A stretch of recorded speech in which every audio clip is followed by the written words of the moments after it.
Hello my dear sleepy family, welcome to Kavrin. This isn't just a channel, this is your small, quiet sleep corner, where forgotten stories of history come alive in the gentlest way possible. Tonight's whispered tale takes us deep into Tudor England and the glittering court of France, where we'll uncover the haunting life of Mary Tudor, Henry VI's youngest sister.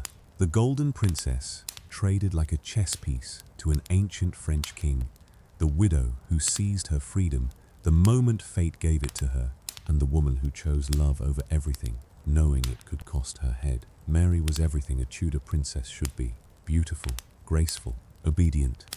For years she smiled and obeyed and waited. But when the old French king died after just 3 months of marriage, something changed in Mary Tudor forever. She had paid her debt to duty. Now she wanted her reward. She wanted Charles Brandon, the man she had always loved, the man her brother Henry called his closest friend. She wanted him so desperately that she married him secretly in Paris, before Henry could stop them, before anyone could say no. Henry VI was furious, the court was scandalized, and yet Mary survived, because even tyrants love their sisters sometimes. This is her complete story from beginning to end, told gently and slowly, perfect for drifting into dreams. Now, before we begin, I'd love your help growing our little shadow community. A simple like makes a huge difference. It helps other lovers of forgotten history find us. And drop a comment telling me this: would you have done what Mary did, secretly married for love, knowing your own brother the king could execute you for it? I read every single one, and your thoughts genuinely brighten my day. Subscribing means you'll never miss another whispered story, and it would mean the world to me. Now, let's settle in. Pull your blankets close, let your breath slow, and let the world around you gently fade away. Let's begin. In the year 1496, England was still a nervous kingdom. The Wars of the Roses had ended just 11 years earlier, when Henry Tudor defeated Richard III at a muddy field called Bosworth. The new king, Henry VII, wore his crown carefully, always watching for threats, always worried that someone might try to take his throne. He had married Elizabeth of York to unite the warring families of Lancaster and York, bringing their red rose and white rose together. And now, in the early spring, their 5th child was about to be born. The palace at Richmond stood near the Thames, its walls thick and its rooms warm with tapestries and fires. Elizabeth of York was 29 years old, and this was not her first time bringing a baby into the world. She had already given birth to Arthur, Margaret, Henry, and Elizabeth, though little Elizabeth had died young, leaving a hole in the family that never quite filled. Now another baby was coming, and the Queen hoped, as she always did, for a healthy child who would live and grow. On March 18th, the baby arrived. A girl. They named her Mary. Perhaps they named her after the Virgin Mary, mother of Jesus, who was honored throughout Christian Europe. Or perhaps they named her after the Queen's own sister, Mary of York, who had died young at just 14 years old, a reminder that life was fragile and precious. Either way, the name Mary was given to this tiny princess with her strawberry blonde hair and her pale, almost translucent skin so fair it seemed to glow in the candlelight. The birth was recorded simply in a book belonging to Mary's grandmother, Lady Margaret Beaufort. Just a few words noting the arrival of another royal child. There was no great celebration, no tournament or feast. Mary was the 3rd daughter to survive, and while every royal child had value, daughters were seen mainly as tools for making alliances through marriage. Sons inherited thrones. Daughters were married off to foreign princes to seal peace treaties and trade agreements. But Mary was healthy, and that was what mattered most in an age when so many babies died before their first birthday. She had 10 tiny fingers and 10 tiny toes. Her lungs worked well, filling the royal chambers with her cries, and most importantly, she survived those dangerous first days when infection and illness could steal a life so quickly. A wet nurse was found for her, a woman named Anne Skerran, who was paid 50 shillings to feed and care for the infant princess. Mary would not be raised by her mother in the modern sense. Royal children were cared for by servants and nurses, while their parents visited them regularly but lived their own lives managing the kingdom. This was simply how things were done. Nobody thought it strange or cruel. It was the way of the world for people of high birth. As baby Mary grew from a helpless infant into a child who could sit up, crawl, and eventually walk, England remained on edge. A man claiming to be Richard, Duke of York, Elizabeth of York's younger brother, who had disappeared in the Tower of London years before, was trying to gather support to take the throne. History would remember him as Perkin Warbeck, a pretender to the crown. But at the time, some people believed his claims, and this made King Henry VII nervous and suspicious. The royal family moved between palaces, Richmond, Greenwich, Eltham, each one a grand building filled with servants and courtiers, with long galleries for walking and gardens for playing. Mary's early years passed in this privileged world of wealth and ceremony. She was dressed in tiny gowns made of velvet and silk, furred for warmth in the cold English winters. She slept in a nursery with her siblings, watched over by nurses and servants who made sure the fire never went out and the children never lacked for anything. When Mary was just 6 years old, she was given her own household.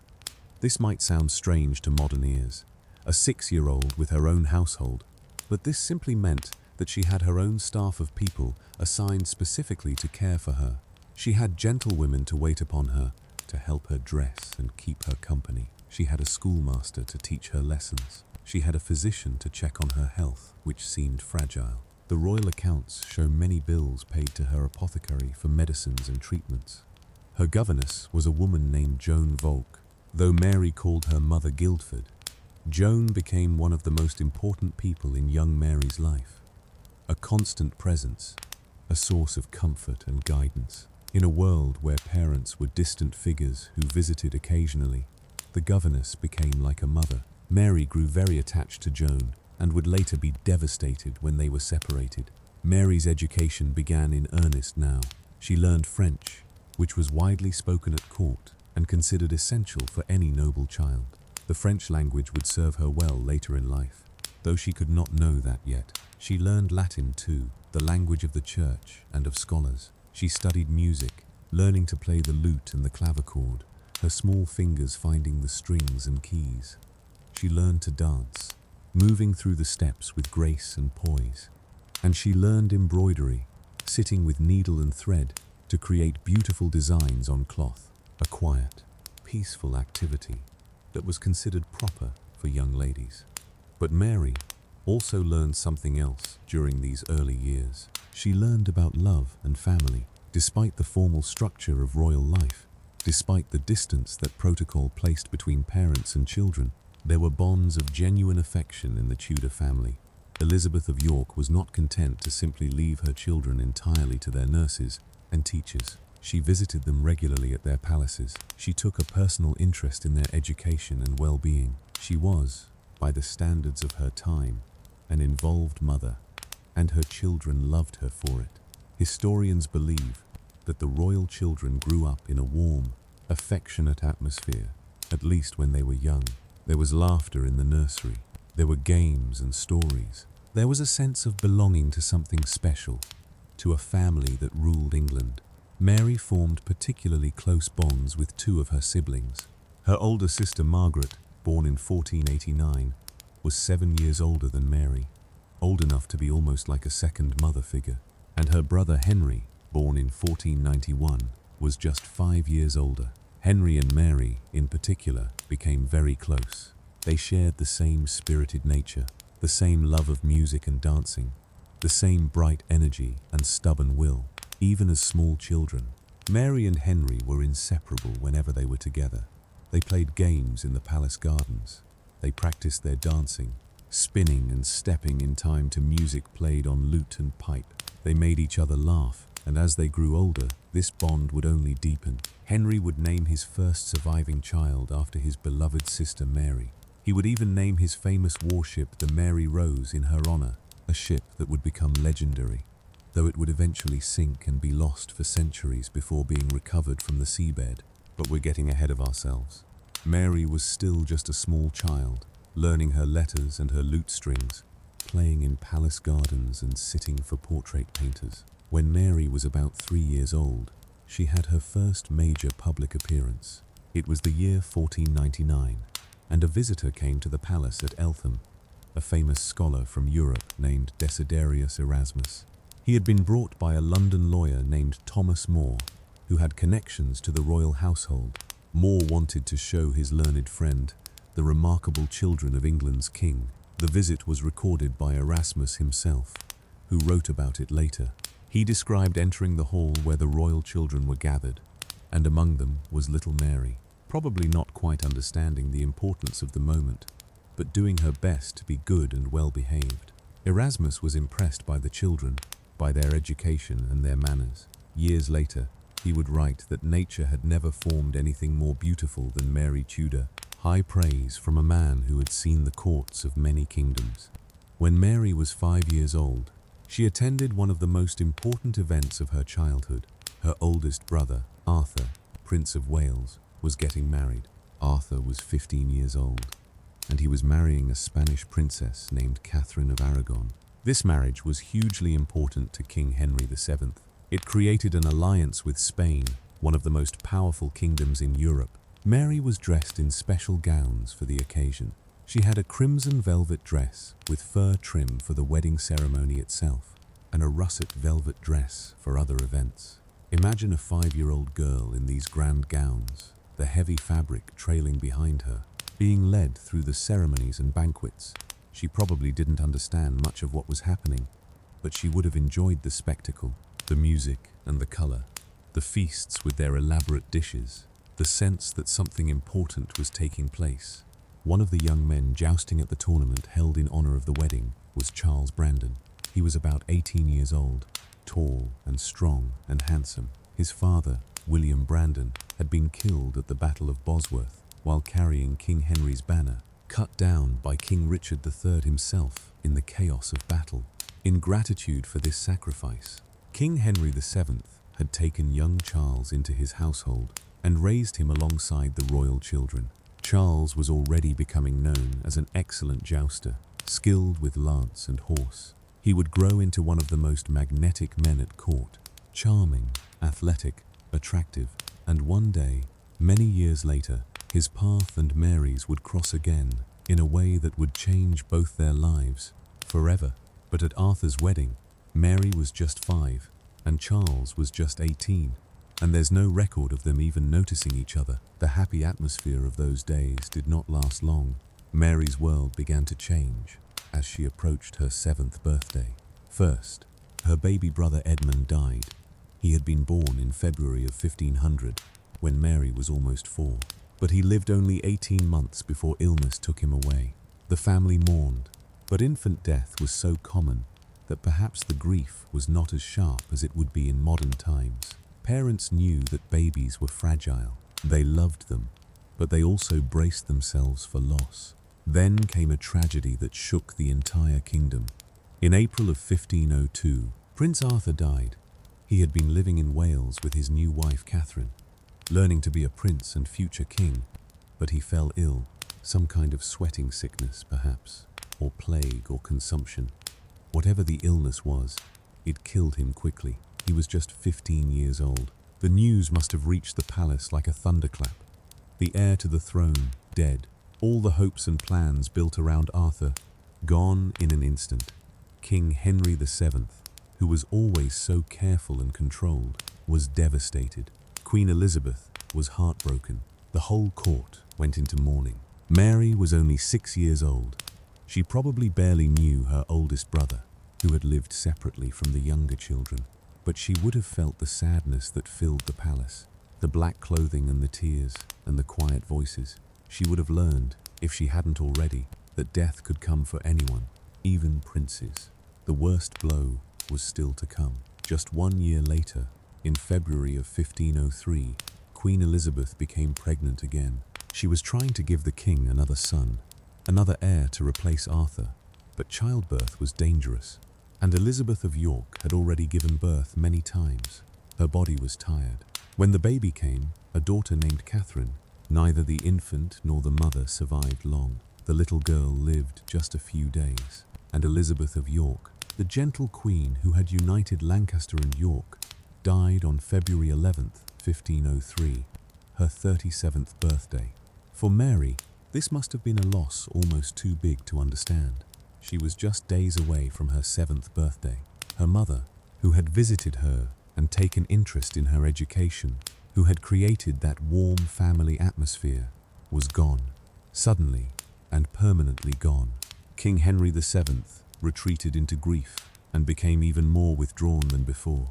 He wore black and spent long hours alone. The court became a somber place, drained of joy. Mary's sister Margaret, who was 13, was sent away just 6 months later. She was married to King James IV of Scotland and travelled north to her new kingdom, leaving England and her family behind. This was what happened to princesses. They grew up and were married off to foreign kings, and then they were gone. Mary was left with her brother Henry, who was now 11 years old and the heir to the throne. With their mother dead, their oldest brother dead, their baby brother dead, and their sister sent to Scotland, Mary and Henry clung to each other. Their bond grew even stronger through this shared grief and loss. Life continued, as it always does, even after terrible sadness. Mary kept learning her lessons. She practiced her French and her Latin. She played her instruments and did her embroidery. She grew from a small child into a young girl, her strawberry blonde hair brightening in the sun, her pale skin remaining the ideal of beauty for her time. The historical records from these years show that Mary's health was often fragile. Bills were regularly paid to her apothecary for medicines and treatments. We don't know exactly what troubled her. Perhaps she had frequent colds or fevers, or perhaps she had some chronic condition that required ongoing care. Whatever it was, she survived it. She grew and thrived despite the medical challenges. In 1506, when Mary was 10 years old, there was a visit from Philip I of Castile.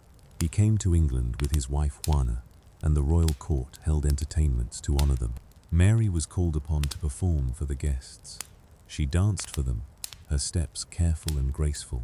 She played the lute, her fingers moving over the strings. She played the clavichord, making music that filled the hall. This was what royal children did. They displayed their accomplishments like living proof of their family's refinement and culture. The guests must have been charmed by this 10-year-old princess with her musical talents and her beauty. But just months after this visit, Philip died suddenly. He was only 28 years old. His death left his son Charles without a father, and Charles would grow up to become one of the most powerful rulers in Europe. But at this moment, Charles was just a boy of 6, newly orphaned and far away in the Netherlands.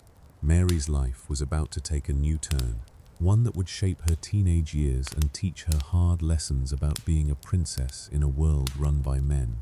In December of 1507, when Mary was 11 years old, she was formally betrothed to Charles, the son of the man who had watched her perform the previous year. Charles was now 9 years old, and he would one day inherit vast territories: the Netherlands, Spain, parts of Italy, lands in the New World. He would become Charles V, Holy Roman Emperor, one of the most powerful men in Christian Europe.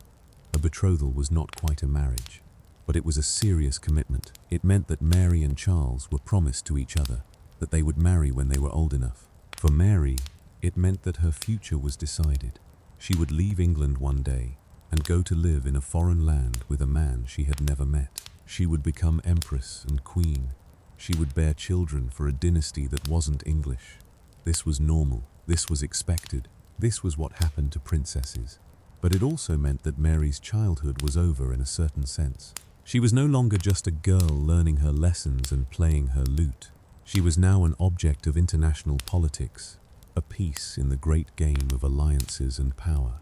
Her marriage would strengthen England's position in Europe. It would bind the Tudor family to one of the greatest ruling houses on the continent. Mary must have understood this, at least in part. She was 11 years old enough to know what a betrothal meant. She probably had mixed feelings, perhaps excitement at the thought of being an empress, perhaps fear at the thought of leaving home, perhaps resignation to a fate she could not control. For the next several years, Mary's life continued in the pattern that had been set. She lived at the various royal palaces, Eltham, Greenwich, Richmond. She studied and practiced and prepared for the future that awaited her. She grew from a child into a young woman, her beauty becoming more and more remarkable. Visitors to the English court began to speak of her as one of the most beautiful princesses in all of Europe, with her pale skin and her strawberry blonde hair and her grey eyes and her graceful manner. In 1509, when Mary was 13, everything changed again. King Henry VII died on April 21st. He had been ill for some time, his health failing, his grief for his wife never fully healing. When death came, it came almost as a relief. And suddenly, Mary's brother Henry was king. Henry VIII, just 17 years old, crowned and coronated with all the ceremony and splendor that England could muster. For Mary, this meant her closest companion was now the most powerful man in England, her playmate from childhood, her partner in dancing and music. The brother who understood her better than anyone was now King of England, with all the authority and responsibility that came with the crown. Henry VIII began his reign with energy and optimism. He was young and handsome and athletic. He loved music and dancing, just like Mary. He loved jousting and hunting. He threw magnificent parties and wore clothes that glittered with jewels. He married Kavrin of Aragon, his brother Arthur's widow, making her his queen, a decision that would have enormous consequences later, though nobody knew that yet. Mary became one of the brightest stars of her brother's court. At 13, then 14, then 15, she danced at the balls and banquets. She wore beautiful gowns and expensive jewels. She charmed visitors with her beauty and her accomplishments. She was known to be spirited and strong-willed, just like her brother. She had opinions, and she wasn't afraid to express them, at least within the family. And all the while, her betrothal to Charles continued. Preparations were made for the eventual marriage. Negotiations went back and forth about dowries and agreements. Everything seemed to be moving toward the expected conclusion. Mary would marry Charles, leave England, and become empress. But in the world of European politics, alliances shifted like sand. Kings and emperors made promises and broke them when it suited their interests. And in 1514, when Mary was 18 years old, everything that had been planned for her was suddenly torn up and rewritten. Her betrothal to Charles was called off. The alliance had fallen apart. Charles's grandfather, Emperor Maximilian, and Catherine of Aragon's father, King Ferdinand of Spain, had betrayed Henry VIII in his wars with France. They had promised to help him conquer French territory, but then they had dragged their feet and withdrawn their support. Henry had been left looking foolish, and he was furious. In revenge, he decided to make peace with France instead. And part of that peace treaty involved a marriage, Mary's marriage, not to Charles, the young prince she had been promised to for 7 years, but to Louis XII, the King of France. Louis XII was 52 years old. He was a widower, his first 2 wives both dead. He suffered from gout, a painful condition that made his joints swell and ache. He was pockmarked from smallpox that had scarred his face. By all accounts, he was not an attractive man, and he was old enough to be Mary's grandfather. Mary was 18 years old, in the full bloom of her youth and beauty. She was considered one of the most desirable princesses in all of Europe, and now she was being told she had to marry this elderly, sick king who spoke a different language and lived in a foreign country. She did what any person with spirit would do. She protested. She wept and pleaded. She told her brother she didn't want to marry Louis. She wanted to marry Charles, or at least someone young and healthy. She didn't want to be sold off to an old man for political convenience. But Henry was firm. This marriage was important. It would bring peace between England and France, ending years of war. It would make Mary a queen, which was a great honor, and it would strengthen England's position in Europe. Mary saw that there was no escape. Royal princesses didn't get to choose. They did their duty to their family and their kingdom. She could refuse and cause a scandal, perhaps, but that would damage her relationship with Henry and accomplish nothing. The marriage would happen one way or another. So Mary made her brother a promise, one that she would remember and hold him to, no matter what happened next. She told Henry that she would marry Louis XII. She would go to France and be a good queen and do everything that was expected of her. But in return, Henry had to promise her something. If she survived Louis, if she became a widow, then she would be allowed to choose her next husband for herself. She would marry whomever she wanted, for love instead of politics. She would have that freedom, that one chance to control her own fate. Perhaps he felt guilty about forcing his sister into this marriage she clearly dreaded. Perhaps he wanted to make the parting easier by giving her hope for the future. Perhaps he genuinely intended to keep his promise. Or perhaps he was just saying what he needed to say to get Mary to cooperate. We can't know for certain what was in his heart, but the promise was made, and Mary would not forget it. The preparations for Mary's wedding began immediately. There was so much to arrange.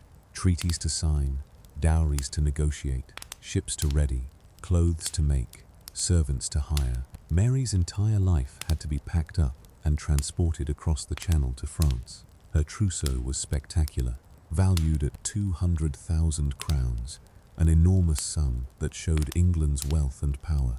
She had gowns made of the finest fabrics, velvet and silk and cloth of gold, embroidered with jewels and pearls.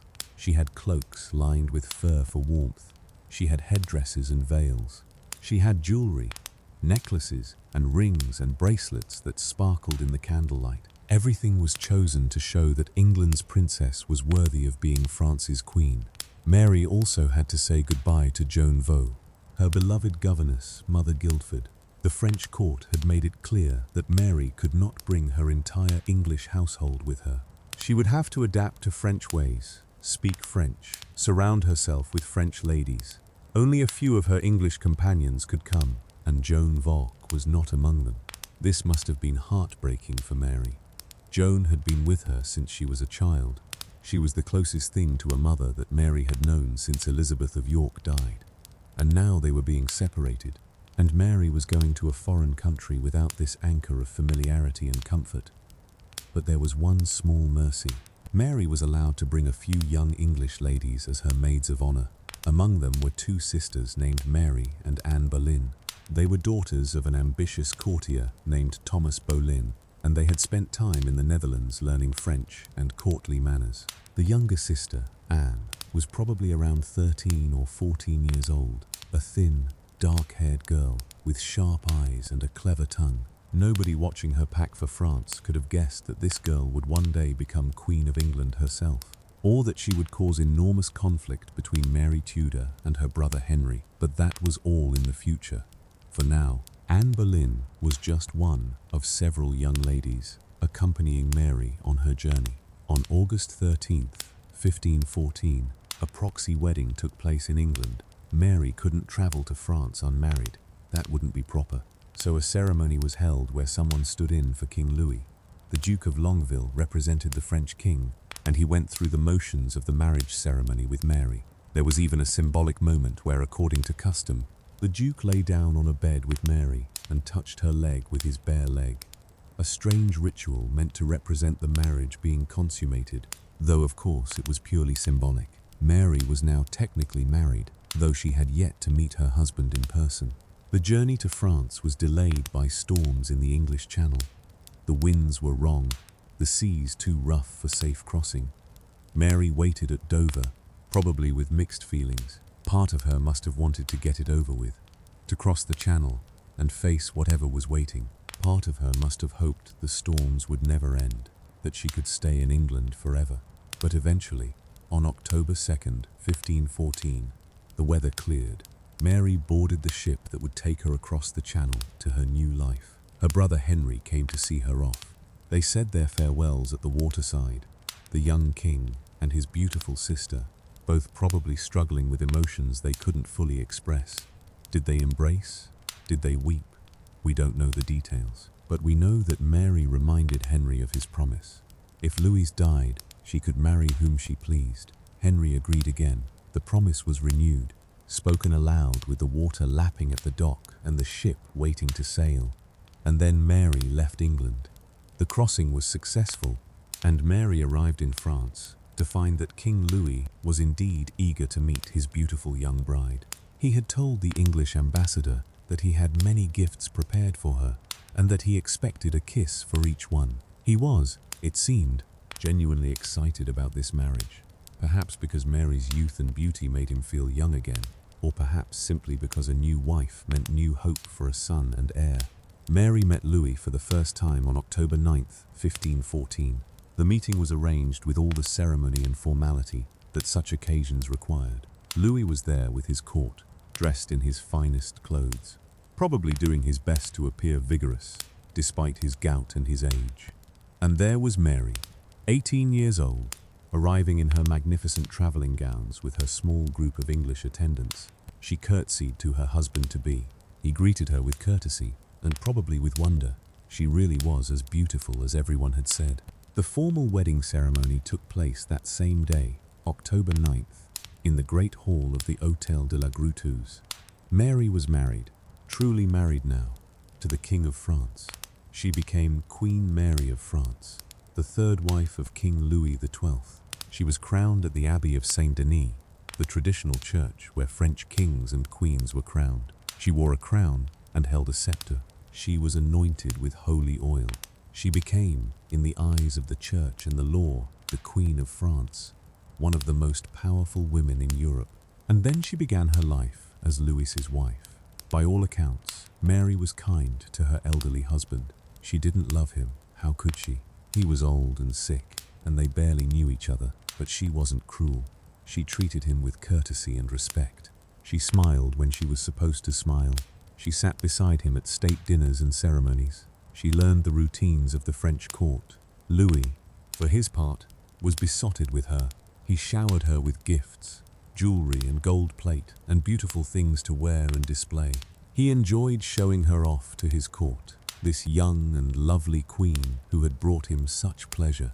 He seemed, despite his age and illness, almost rejuvenated by her presence. But the marriage was not easy for Mary. She was in a foreign country where she barely knew the language. Despite her lessons, she was surrounded by strangers. Most of her English ladies had been sent home. The French court didn't want English influence around their queen. Only a few were allowed to stay, including young Anne Boleyn. Mary missed her governess Joan of Arc terribly. She had been furious when Joan was sent back to England, and she wrote letters complaining about it. She felt alone and isolated, trapped in a role she had never wanted, and she was watched constantly. Every move she made was observed and reported. Every conversation was noted. As the queen, she had no privacy, no freedom. She was a symbol, a possession, a tool of state policy. She was not really a person with her own desires and dreams. The marriage lasted 82 days. On January 1st, 1515, New Year's Day, King Louis XII died. He had been feeling unwell for several days, his gout worsening, his strength fading. And then, quietly, he slipped away. He was 52 years old, and he had been King of France for 17 years. Some people whispered that the exertion of having a young wife had killed him, that he had worn himself out trying to keep up with her youth and energy. Others said it was simply his time, that his body had been failing for years, and Mary's arrival had just been a brief moment of joy before the inevitable end. Either way, Louis was dead, and Mary was a widow. She had been Queen of France for exactly 82 days. She was 18 years old, and now she was in a very strange and vulnerable position. According to French custom, a widowed queen had to go into seclusion for 40 days. This was called being La Reine Blanche, the White Queen, named after the white mourning clothes that widows wore. The reason for this seclusion was practical and cold. The widow might be pregnant with the late king's child. If she was, and if that child was a boy, then he would be the heir to the throne. So Mary had to be kept away from everyone, locked in darkened rooms, to ensure that if she was pregnant, there could be no question about the baby's father. Mary was shut away in a gloomy chamber, dressed in white, seeing almost no one.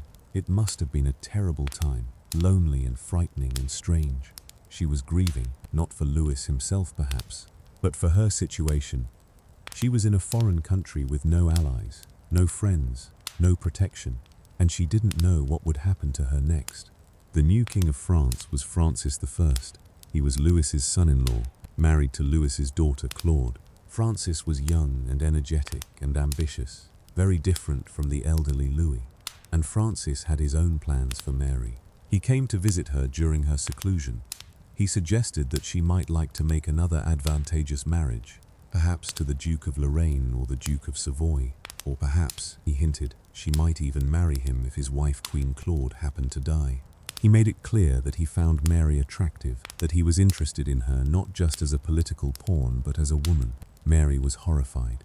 She didn't want to be married off again, to another man chosen for political reasons. She remembered her brother's promise. If she survived Louis, she could marry whom she pleased. And she knew, in her heart, whom she wanted to marry. She had been in love for years with Charles Brandon, the Duke of Suffolk, her brother's best friend, the handsome jouster who had grown up alongside the royal family. Charles was now about 31 years old, athletic and charming and magnetic.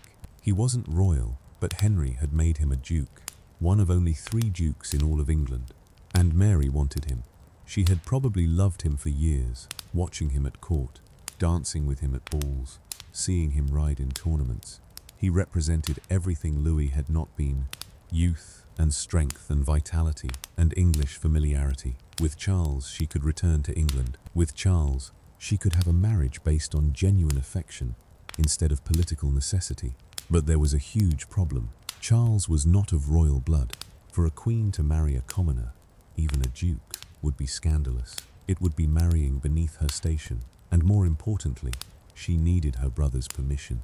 Without that, marrying Charles would be treason, an act that could get both of them killed. So Mary waited in her white mourning clothes, trapped in her chamber, and she schemed. She wrote letters to Henry, reminding him of his promise. She told him she had married Louis for duty, for England, for peace. Now it was time for him to keep his word. She wanted to marry Charles Brandon. She wanted to come home, and she wanted her brother's blessing. But even as she wrote these letters, she feared that Henry would find some excuse to break his promise. Kings made many promises, and they didn't always keep them when keeping them became inconvenient. Henry might decide that Mary could be more useful married to some other foreign prince. He might decide that Charles Brandon wasn't a suitable match. He might simply say no. Mary couldn't take that risk.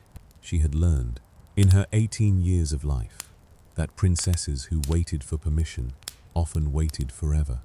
If she wanted to control her own fate, she would have to act boldly. And when Charles Brandon arrived in France to escort her home, Mary saw her chance. Henry VIII loved his sister Mary. This was not just royal protocol or family duty. He genuinely cared for her.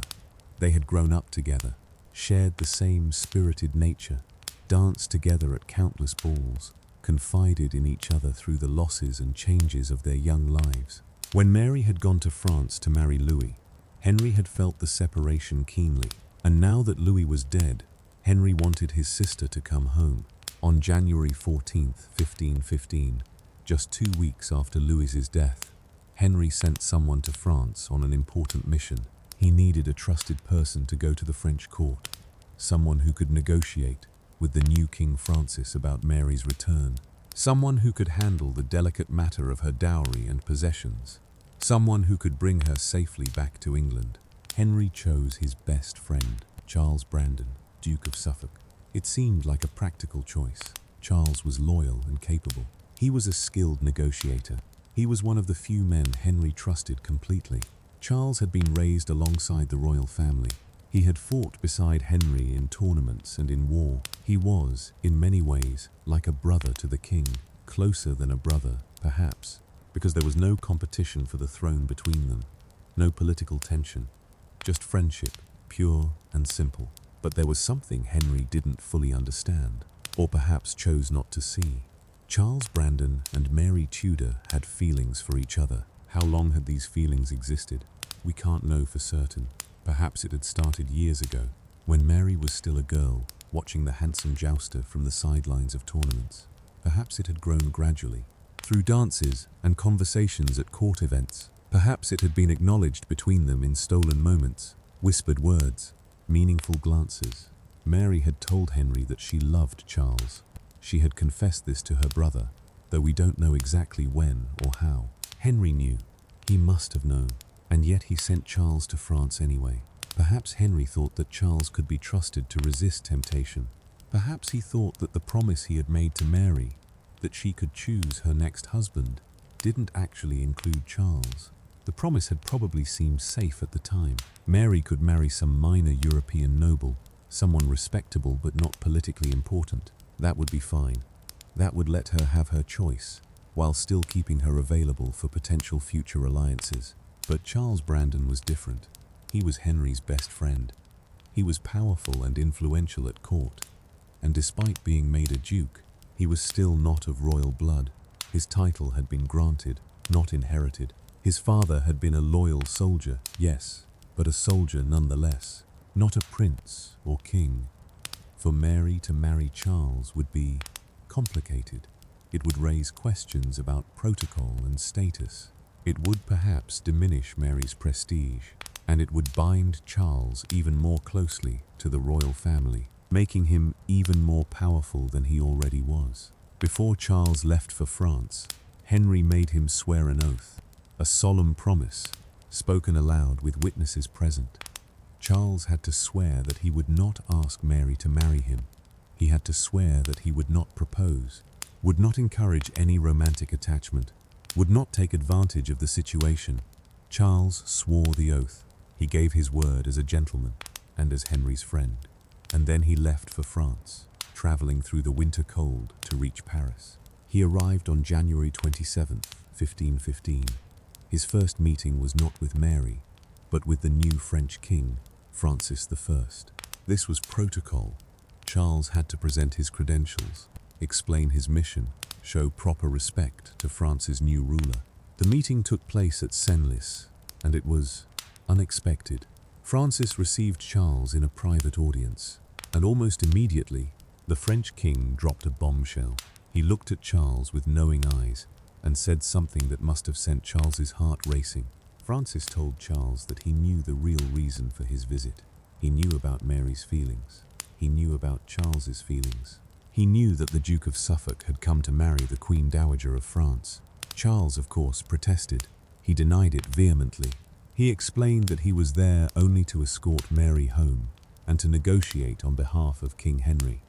He said nothing about marriage. He couldn't. He had sworn an oath. But Francis was not deterred. He told Charles that Mary had confessed everything during her seclusion. She had told Francis that she loved Charles Brandon, that she wanted to marry him.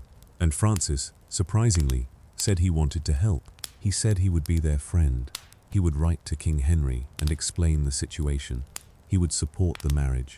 Why would Francis do this? His motives were unclear, and they remain a mystery even now, centuries later. Perhaps he genuinely wanted to help two people in love.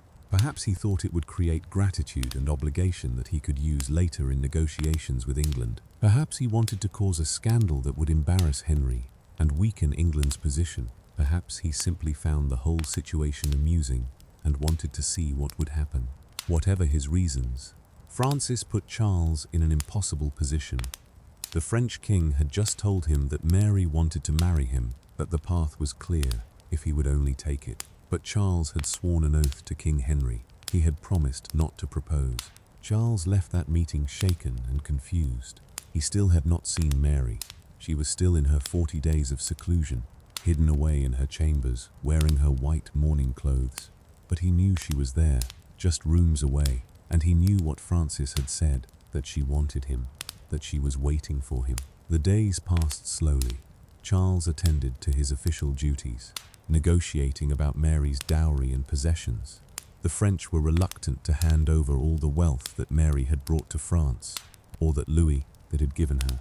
There were arguments about jewels and gold plate, about money and property. Charles did his best to represent England's interests, but his mind was surely elsewhere. And then, finally, he was allowed to see Mary. Imagine that meeting. Mary still dressed in white, pale and beautiful and desperate. Charles, tall and strong and conflicted, knowing he had sworn an oath, but seeing the woman he cared for, looking at him with hope and longing. Mary didn't waste time with small talk. She knew what she wanted, and she knew she had to act quickly. If she returned to England still unmarried, Henry might change his mind. He might find some new prince for her to marry. He might decide that the promise he had made didn't really count. She had one chance, one moment, to secure her future. She told Charles that she wanted to marry him. She begged him to forget his oath to Henry. She wept. Charles himself later wrote to the king that he had never saw a woman so weep. Her tears were real, born of desperation and longing and fear. She had been forced into one marriage already. She had spent 82 days as the wife of a man she didn't love. She had endured isolation and uncertainty. And now she was asking for the one thing she wanted, a marriage based on love instead of politics. Charles was torn. On one hand, he had given his word to King Henry, his friend and his king. Breaking that oath would be a betrayal. On the other hand, Mary was right there in front of him, weeping and pleading, offering him her heart. And he cared for her too. How could he not? She was beautiful and spirited and brave. She had been through so much, and she was choosing him, Charles Brandon, the son of a soldier, raised on royal charity. Mary made arguments that were hard to resist. She reminded him that Francis knew their secret and might tell Henry anyway. She pointed out that Francis was pressuring her to marry someone else, the Duke of Lorraine or the Duke of Savoy. She said that if she went back to England unmarried, Henry would surely arrange another political marriage for her. This was her only chance, their only chance. And then she played her final card. She told him that if he wouldn't marry her now, in secret, she would tell everyone that he had already proposed. She would say that he had broken his oath anyway. His reputation would be ruined, and he would gain nothing. But if he married her now, at least they would have each other. At least they could face Henry's anger together. Was this a bluff, or did Mary really mean it? We can't know, but it worked. Charles felt the walls closing in. He saw that there was no good option. If he refused Mary, she might destroy him out of desperation. If he married her, he would break his oath to Henry, but at least he would have Mary as his wife. And perhaps, just perhaps, Henry's love for his sister would lead to forgiveness. Charles made his choice. He agreed to marry Mary in secret. Francis I helped arrange everything. He offered to be present at the ceremony, lending his royal approval to the proceedings. He probably enjoyed the drama of it all, the secret wedding, the broken oath, the scandal waiting to unfold. On March 3rd, 1515, in a small chamber at the Hôtel de Cluny in Paris, Mary Tudor and Charles Brandon were married. There were only 10 people present. The ceremony was quiet and quick. There was no grand cathedral, no crowds of nobles, no elaborate feast, just 2 people speaking vows in front of a handful of witnesses, including the King of France himself. Mary was now married to the man she loved. She was the Duchess of Suffolk, wife of Charles Brandon. She had taken control of her own fate in the most dramatic way possible, but she had also committed an act that could be seen as treason. She was a royal princess of England, and she had married without her brother's permission. Technically, this was a crime punishable by death. Charles knew this. Mary knew this. As soon as the ceremony was over, the reality of what they had done must have settled on them like a cold fog. They had won their heart's desire, but at what cost? They had to tell Henry. There was no avoiding it. The news would reach England eventually. Francis knew. The 10 witnesses knew. And secrets rarely stayed secret in the world of royal courts where gossip was currency. Charles wrote to Cardinal Thomas Wolsey, Henry's chief minister. Wolsey was powerful and clever, and Charles hoped that Wolsey might help smooth things over with the king. In his letter, Charles explained what had happened. He admitted that he had broken his oath. He described Mary's tears and her desperation. He tried to make the king understand why he had done what he had done. But even as he sent the letter, Charles must have known that Henry would be furious. The news reached England like a thunderclap. King Henry VIII was outraged. His best friend had betrayed him. His beloved sister had married without permission. The oath had been broken. The promise had been ignored. And it had all happened in secret, in France, making Henry look weak and foolish. Henry called his Privy Council together to discuss what should be done. The councillors were harsh in their judgment. Many of them had never liked Charles Brandon. He was not of noble birth. Yet he had risen to great heights on the strength of the king's friendship. He had been given titles and lands and power, and now he had dared to marry the king's sister without permission. It was unconscionable. It was treason. Some councillors urged that Charles should be imprisoned the moment he returned to England. Others suggested something even more severe: execution.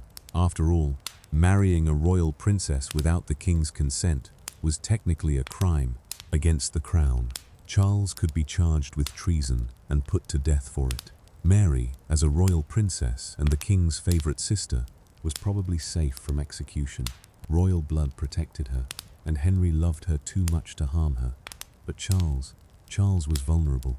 He could be punished, humiliated, destroyed. Everything he had gained could be stripped away in an instant. Henry listened to his counsellors. He heard their arguments for harsh punishment, and he was tempted. Oh, he was tempted. His friend had lied to him. His sister had defied him. His authority had been challenged. Kings did not forgive such things lightly. But Henry also loved Mary, and he loved Charles in his way. They had been friends for years. They had shared so much together. Tournaments and hunts, victories and celebrations, the simple camaraderie of young men enjoying their strength and status. And there was someone else whispering in Henry's ear, urging caution and mercy. Thomas Wolsey, the cardinal and chief minister, was a practical man. He saw that executing Charles Brandon would create problems. It would devastate Mary, turning her grief and anger against her brother forever. It would make England look cruel and vindictive in the eyes of Europe, and it would deprive Henry of one of his most capable and loyal servants. For despite this betrayal, Charles had always served the king well. Wolsey worked behind the scenes, negotiating, soothing tempers, finding a middle path between the councillors who wanted blood and the king who wanted what? Revenge? Reconciliation? Even Henry probably didn't know. Letters went back and forth between England and France. Wolsey wrote to Charles, telling him how angry the king was. Mary wrote to Henry, pleading with him to remember his promise, reminding him of their bond as brother and sister. She spoke of the great and tender love they had always shared. She begged him not to be angry with Charles, explaining that she had forced Charles into the marriage, that he had resisted, but she had been relentless. This was probably not entirely true. Charles was not some passive victim swept along by Mary's determination. He had made his own choice. But Mary was trying to protect him, taking the blame on herself, because she knew Henry couldn't really punish her. Meanwhile, Francis I was also applying pressure. He sent messages to England supporting the marriage. He reminded Henry that he, Francis, had been present at the ceremony. He suggested that opposing the marriage now would be insulting to France. This was clever politics. Francis was making it harder for Henry to annul the marriage or punish the couple too severely without creating a diplomatic incident. Whether Francis genuinely cared about Mary and Charles or was simply enjoying the chaos he had helped create, we can't say for certain. Days turned into weeks. Charles and Mary waited in France, anxious and uncertain. They were married, yes, but that marriage could be invalidated. They could be separated. Charles could be arrested the moment he set foot in England. And then, slowly, Henry's rage began to cool. Perhaps it was Wolsey's persuasion. Perhaps it was Mary's letters. Perhaps it was simply time. The white-hot fury fading into something more manageable. Henry decided he would forgive them, but forgiveness would come with a price, a very steep price. First, Mary would have to give up everything she had received from France. All her dowry from King Louis, a sum of £200,000, an enormous fortune, would go to Henry. All the gold plate and jewels that Louis had given her, everything would be handed over to the crown. Second, Charles and Mary would have to pay a huge fine, £24,000, to be paid in yearly installments of £1,000 each. It would take them 24 years to pay it off, nearly a quarter century of debt. This was Henry's way of punishing them while also enriching himself. He would forgive the offense, but they would pay for it, literally, for the rest of their lives. Charles and Mary agreed immediately. What choice did they have? The alternative was separation, imprisonment, possibly death. £24,000 was a crushing burden, but it was better than losing everything. The financial terms were settled. Mary signed over her French dowry. Charles agreed to the payment plan, and slowly, arrangements were made for them to return to England. But they still had to have a public wedding ceremony. The secret marriage in Paris, while legally binding, needed to be formalized with proper ceremony in England. It needed to be witnessed by the court, blessed by the church, made official in the eyes of English law. On May 13th, 1515, Mary and Charles were married again. This time it was at Greenwich Palace, one of the great royal residences. This time King Henry VIII himself was present, along with courtiers and nobles. This time there was no secrecy, no hiding. Mary stood before the assembled crowd in her wedding gown. Charles stood beside her, tall and handsome. They spoke their vows again, publicly this time. They were pronounced husband and wife. And with that ceremony, their marriage became truly official. Mary was now Mary Brandon, Duchess of Suffolk. She was no longer just a princess or a dowager queen. She was a married woman, wife to a duke, and she had married for love. The scandal slowly faded. People gossiped, of course. They gossiped about everything at court. But there were always new scandals, new dramas, new things to talk about.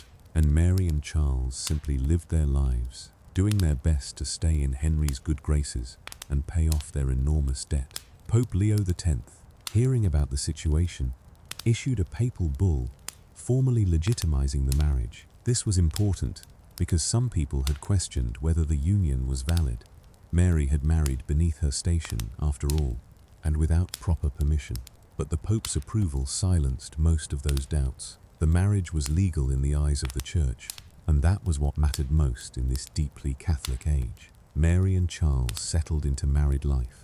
They moved away from London, away from the intense scrutiny of the royal court.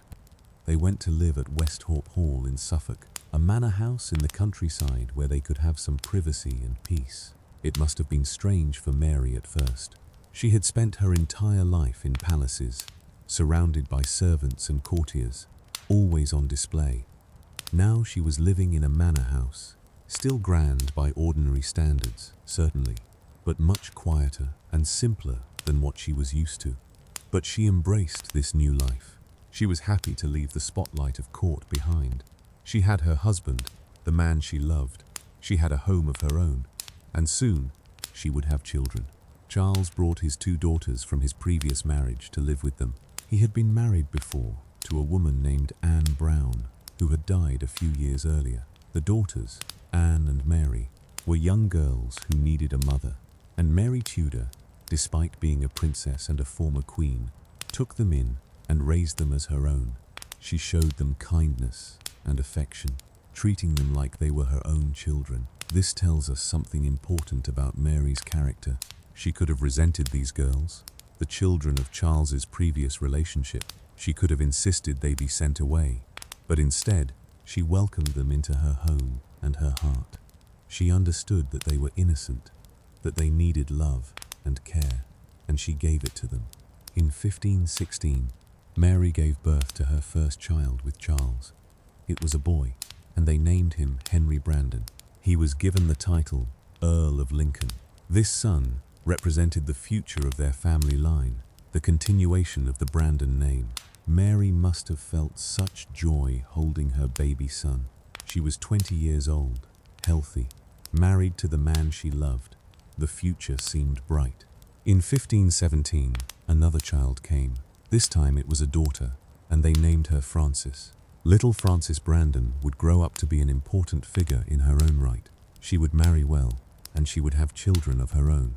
And one of those children would be Lady Jane Grey, the girl who would briefly, tragically, become Queen of England for 9 days before being executed. But that was all far in the future. For now, Frances was just a baby girl, loved and cherished by her parents. Around 1520, Mary gave birth to another daughter, Eleanor, and then, around 1523, she had another son, also named Henry Brandon. He was given the title Earl of Lincoln after his older brother's death, because sadly, the first Henry Brandon would die young, in 1534, before he could inherit his father's dukedom. So Mary had 4 children who survived infancy with Charles, 2 boys and 2 girls. She was a mother, a wife, a duchess. She had built a life that was remarkably normal by royal standards, or at least as normal as life could be when you were the sister of the King of England. But Mary never entirely left court behind. She and Charles were sometimes called to attend important events. They couldn't simply disappear into the countryside and never come back. They were too important, too closely connected to the crown.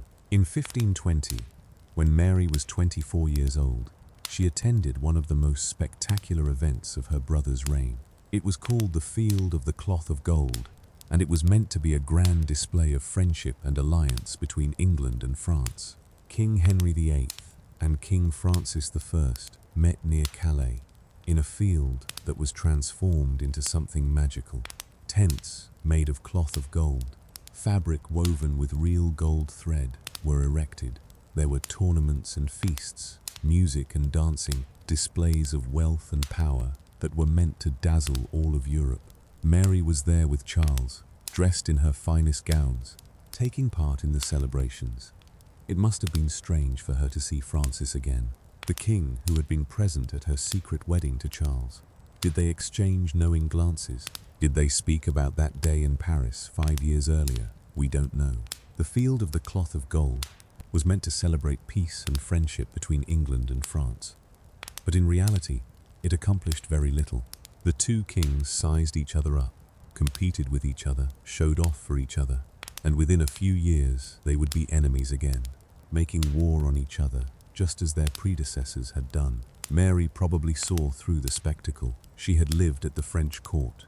She had been married to a French king.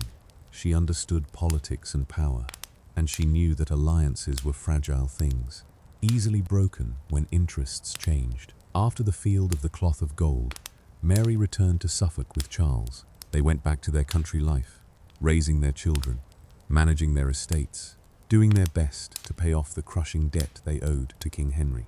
The yearly payments of £1,000 continued, year after year. It was a constant reminder of their transgression, a financial burden that never went away. But they managed it. Charles was a capable administrator, and Mary was practical and determined. They lived well, if not lavishly. They had enough, and they had each other. This was the heart of it. They had married for love, and the love sustained them through the difficulties. Charles remained devoted to Mary. Mary remained devoted to Charles. They had taken enormous risks to be together, and they had won. Now they were simply living the life they had fought so hard to claim. But peace never lasts forever, especially not for people close to kings. And in the late 1520s, storm clouds began to gather that would test Mary's relationship with her brother and put her in a position where she would have to choose between family loyalty and her own conscience. Henry VIII was growing desperate for a male heir. His wife, Kavrin of Aragon, the same Kavrin who had once been married to Henry's older brother Arthur, had given him only one surviving child, a daughter, Princess Mary, named after Mary Tudor. Henry loved his daughter, but he wanted a son. He needed a son to inherit the throne and secure the Tudor dynasty. Kavrin was now in her 40s, past the age of childbearing. There would be no more children from her. Henry had convinced himself that his marriage to Kavrin was cursed by God. The Bible said that a man should not marry his brother's widow, and even though the Pope had given special permission for the marriage years ago, Henry now believed that this was the source of all his problems. God was punishing him by denying him a son, and Henry had found someone new, Anne Boleyn. The same Anne Boleyn who had been one of Mary Tudor's maids of honor when Mary went to France to marry King Louis.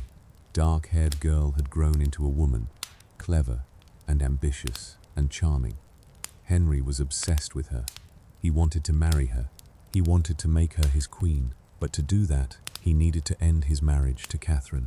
He needed the Pope to declare that the marriage had never been valid, that it should be annulled. And the Pope, caught between political pressures and church law, was refusing. Mary Tudor watched all of this unfold with growing horror. She had known Kavrin of Aragon for years. Kavrin had been kind to her when Mary was a girl at court.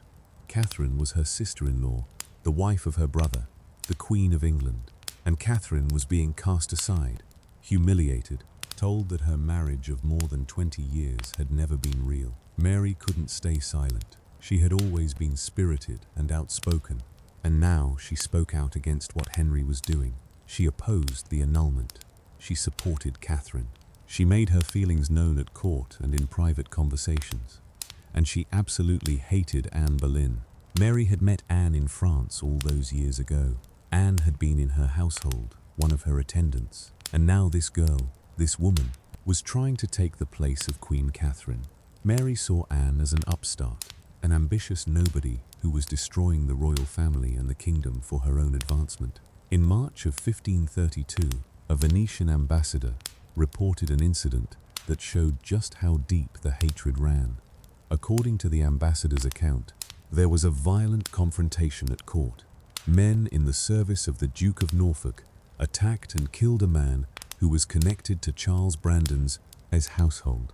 The fight happened right in Westminster, in the sanctuary of the church. The ambassador suggested that the violence was actually caused by opprobrious language that Mary had used against Anne Boleyn. In other words, Mary had insulted Anne so severely that it led to violence between their supporters. Whether this account is entirely accurate, we can't know for certain. Court gossip was often exaggerated, but it shows that tensions were running very high and that Mary was not shy about expressing her contempt for Anne. Henry was not pleased. His sister, who he had forgiven for marrying without permission, who he had allowed to marry for love, this same sister was now opposing him, defying him, making his life more difficult. Their close relationship became strained. The bond that had held since childhood began to fray. Mary and Charles began to spend less time at court. It was uncomfortable there. With the conflicts and the political maneuvering, Mary didn't want to watch her brother humiliate Kavrin. She didn't want to be forced to show respect to Anne Boleyn. So she stayed in Suffolk, at Westhorpe Hall, living her quiet country life. But she couldn't escape the news. Letters arrived bringing updates about the drama unfolding in London. Henry was breaking with Rome, declaring himself the head of the Church of England, dissolving his marriage to Kavrin, and marrying Anne in secret. Anne was pregnant. Everything was changing, and changing fast. Mary's health, which had always been somewhat fragile, began to worsen. The stress, the conflict with her brother, the sadness of seeing Kavrin cast aside, it all took a toll. She suffered from sweating sickness in the early 1530s, a deadly illness that swept through England periodically, killing people within hours or days. Mary survived, but she never fully recovered her strength. She was in her mid-30s now, and she must have felt older than her years. She had been a princess, a queen, a duchess. She had married for duty, and then for love. She had borne children and buried children. She had defied a king and been forgiven. She had lived through scandals and illnesses and political upheavals, and now she was tired. Her body was failing her. She spent more and more time resting, less able to travel or participate in court life. Charles worried about her, caring for her as best he could, but there was only so much that love and attention could do against illness. Mary's last visit to London came in early 1533. Her eldest daughter, Frances Brandon, was getting married. Frances was marrying Henry Grey, Marquess of Dorset, a man of noble birth who descended from the Woodville family. It was a good match, politically and socially advantageous. Mary made the journey to London to attend her daughter's wedding. It must have taken great effort. She was ill and weak, but she wanted to be there for Frances. She wanted to see her daughter married and settled. The wedding took place with appropriate ceremony. Frances, at 16, became the Marchioness of Dorset. Mary watched her daughter speak her vows, and perhaps she thought about her own marriages, the one to Louis that had been forced upon her, and the one to Charles that she had fought for. She probably hoped that Frances would be happy in her marriage, that she would find contentment and love. After the wedding, Mary returned to Westhorpe Hall. She knew, somehow, that this was her last trip to London. She would never see the city again. She would never see her brother again, though they exchanged letters. She would never again dance in the great halls or walk in the palace gardens, watch tournaments from the royal box. Her world had shrunk to Suffolk, to Westhorpe Hall. to the rooms where she spent her days resting and trying to conserve her failing strength. Mary's illness progressed through the spring of 1533. She grew weaker, spending most of her time in bed. Charles was often away on royal business. Henry still relied on him for military and political matters, despite the strain in their personal relationship. This meant that Mary was sometimes alone, cared for by servants but missing her husband's presence. Charles came to visit her in early May. He stayed only briefly. Duty called him back to London, where preparations were being made for Anne Boleyn's coronation. Anne was heavily pregnant, expecting the child who would turn out to be Elizabeth, the future Queen Elizabeth I. Henry wanted the coronation to be spectacular, to show the world that Anne was truly his queen. Charles had been put in charge of organizing the coronation. It was a task he found distasteful. He knew how Mary felt about Anne, and he probably shared some of her feelings. But he was the king's loyal servant, and he had no choice. He said goodbye to Mary and traveled to London to oversee the crowning of a woman his wife despised. Mary was left at Westhorpe Hall. Her health continued to decline. She was only 37 years old, but her body was giving out. Perhaps it was cancer, as some historians have suggested. Perhaps it was tuberculosis or appendicitis or some other illness that medicine of the time couldn't diagnose properly. Whatever it was killing her. On June 25th, 1533, Mary Tudor died. She passed away quietly at Westhorpe Hall, probably surrounded by servants and perhaps some of her children. Charles was not there. He was still in London, dealing with court business. She died having lived a remarkable life. She had been a princess of England, beloved daughter of a king. She had been Queen of France for 82 days. She had been Duchess of Suffolk for 18 years. She had borne children and raised stepchildren. She had opposed her brother the king when her conscience demanded it. And most importantly, she had married for love, one of the few royal women of her era to achieve such a thing. Her death was not considered major news. The realm was focused on other things. On Anne Boleyn's new position as queen, on her pregnancy, on the break with Rome. Mary Tudor's passing was noted, but it didn't cause great public mourning. She had been living quietly in the country for years. Most people had probably forgotten about her, but Henry VIII remembered. When he received the news that his sister was dead, he ordered requiem masses to be sung at Westminster Abbey. He arranged for a substantial funeral procession. He showed that she mattered to him, even though they had been estranged in recent years. The funeral was held with much ceremony. Mary's body was prepared according to the customs of the time, dressed in fine clothes, laid in a coffin. A procession formed to carry her to her final resting place at Bury St Edmund's Abbey in Suffolk. Nobles and servants walking in formal order, carrying banners and wearing mourning clothes. Prayers were said along the route. People came out to watch and pay their respects. Interestingly, a delegation from France joined the funeral ceremony. Representatives of King Francis I travelled to England to attend, walking alongside the English mourners. This showed that Mary was still remembered in France as their former queen. She had been Queen of France for less than 3 months, but the title had stayed with her for life. The French showed respect for that, honouring her memory. Mary was buried at Bury St Edmund's Abbey, a religious house that had stood for centuries. Her grave was marked appropriately for a woman of her rank, daughter of a king, sister of a king, queen in her own right, duchess by marriage. Charles mourned his wife. They had been married for 18 years, not a vast amount of time, but long enough to build a life together, to have children together, to weather scandals and debt and political storms together. He had loved her, and she had loved him. Their marriage had been one of the rare, genuinely happy unions in the Tudor period. But Charles was only about 49 years old, and he was still a powerful and wealthy man. He needed to secure his estates and titles. He needed to think about the future. Less than 2 months after Mary's death, just 63 days later, in September of 1533, Charles married again. His new wife was a young girl named Kavrin Willoughby. She was only 14 years old, but she was an heiress with vast lands and wealth. This marriage seems shocking by modern standards. Charles was old enough to be Catherine's grandfather. and he was marrying her so soon after Mary's death. But we have to understand it in the context of the time. Marriages among the nobility were business arrangements. Kavrin brought money and property that Charles needed, and Kavrin had originally been betrothed to Charles's son Henry, but by marrying her himself, Charles ensured that her wealth stayed in the Brandon family. Kavrin Willoughby was actually one of the chief mourners at Mary's funeral, which makes the timing of her marriage to Charles even stranger to modern eyes. But again, this was how things worked. Practical considerations outweighed sentiment. Kavrin, despite the circumstances of her marriage, turned out to be a remarkable woman in her own right. She was intelligent and well-educated. She and Charles had 2 sons together, though both would die young from sweating sickness. Kavrin would outlive Charles and become known for her support of Protestant reforms and her sharp wit.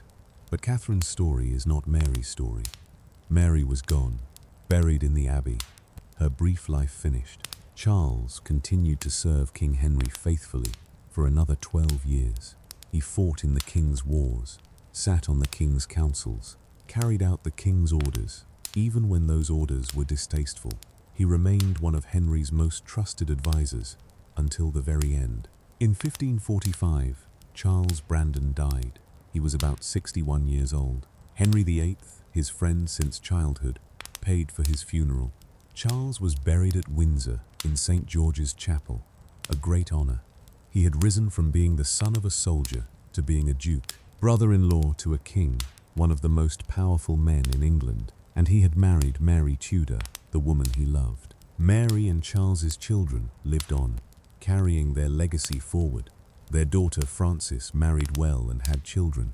One of those children was Lady Jane Grey, who would become caught up in the deadly politics of succession after Henry VIII's death. Jane would be placed on the throne for 9 days before Mary I, Henry's Catholic daughter, claimed her rightful place.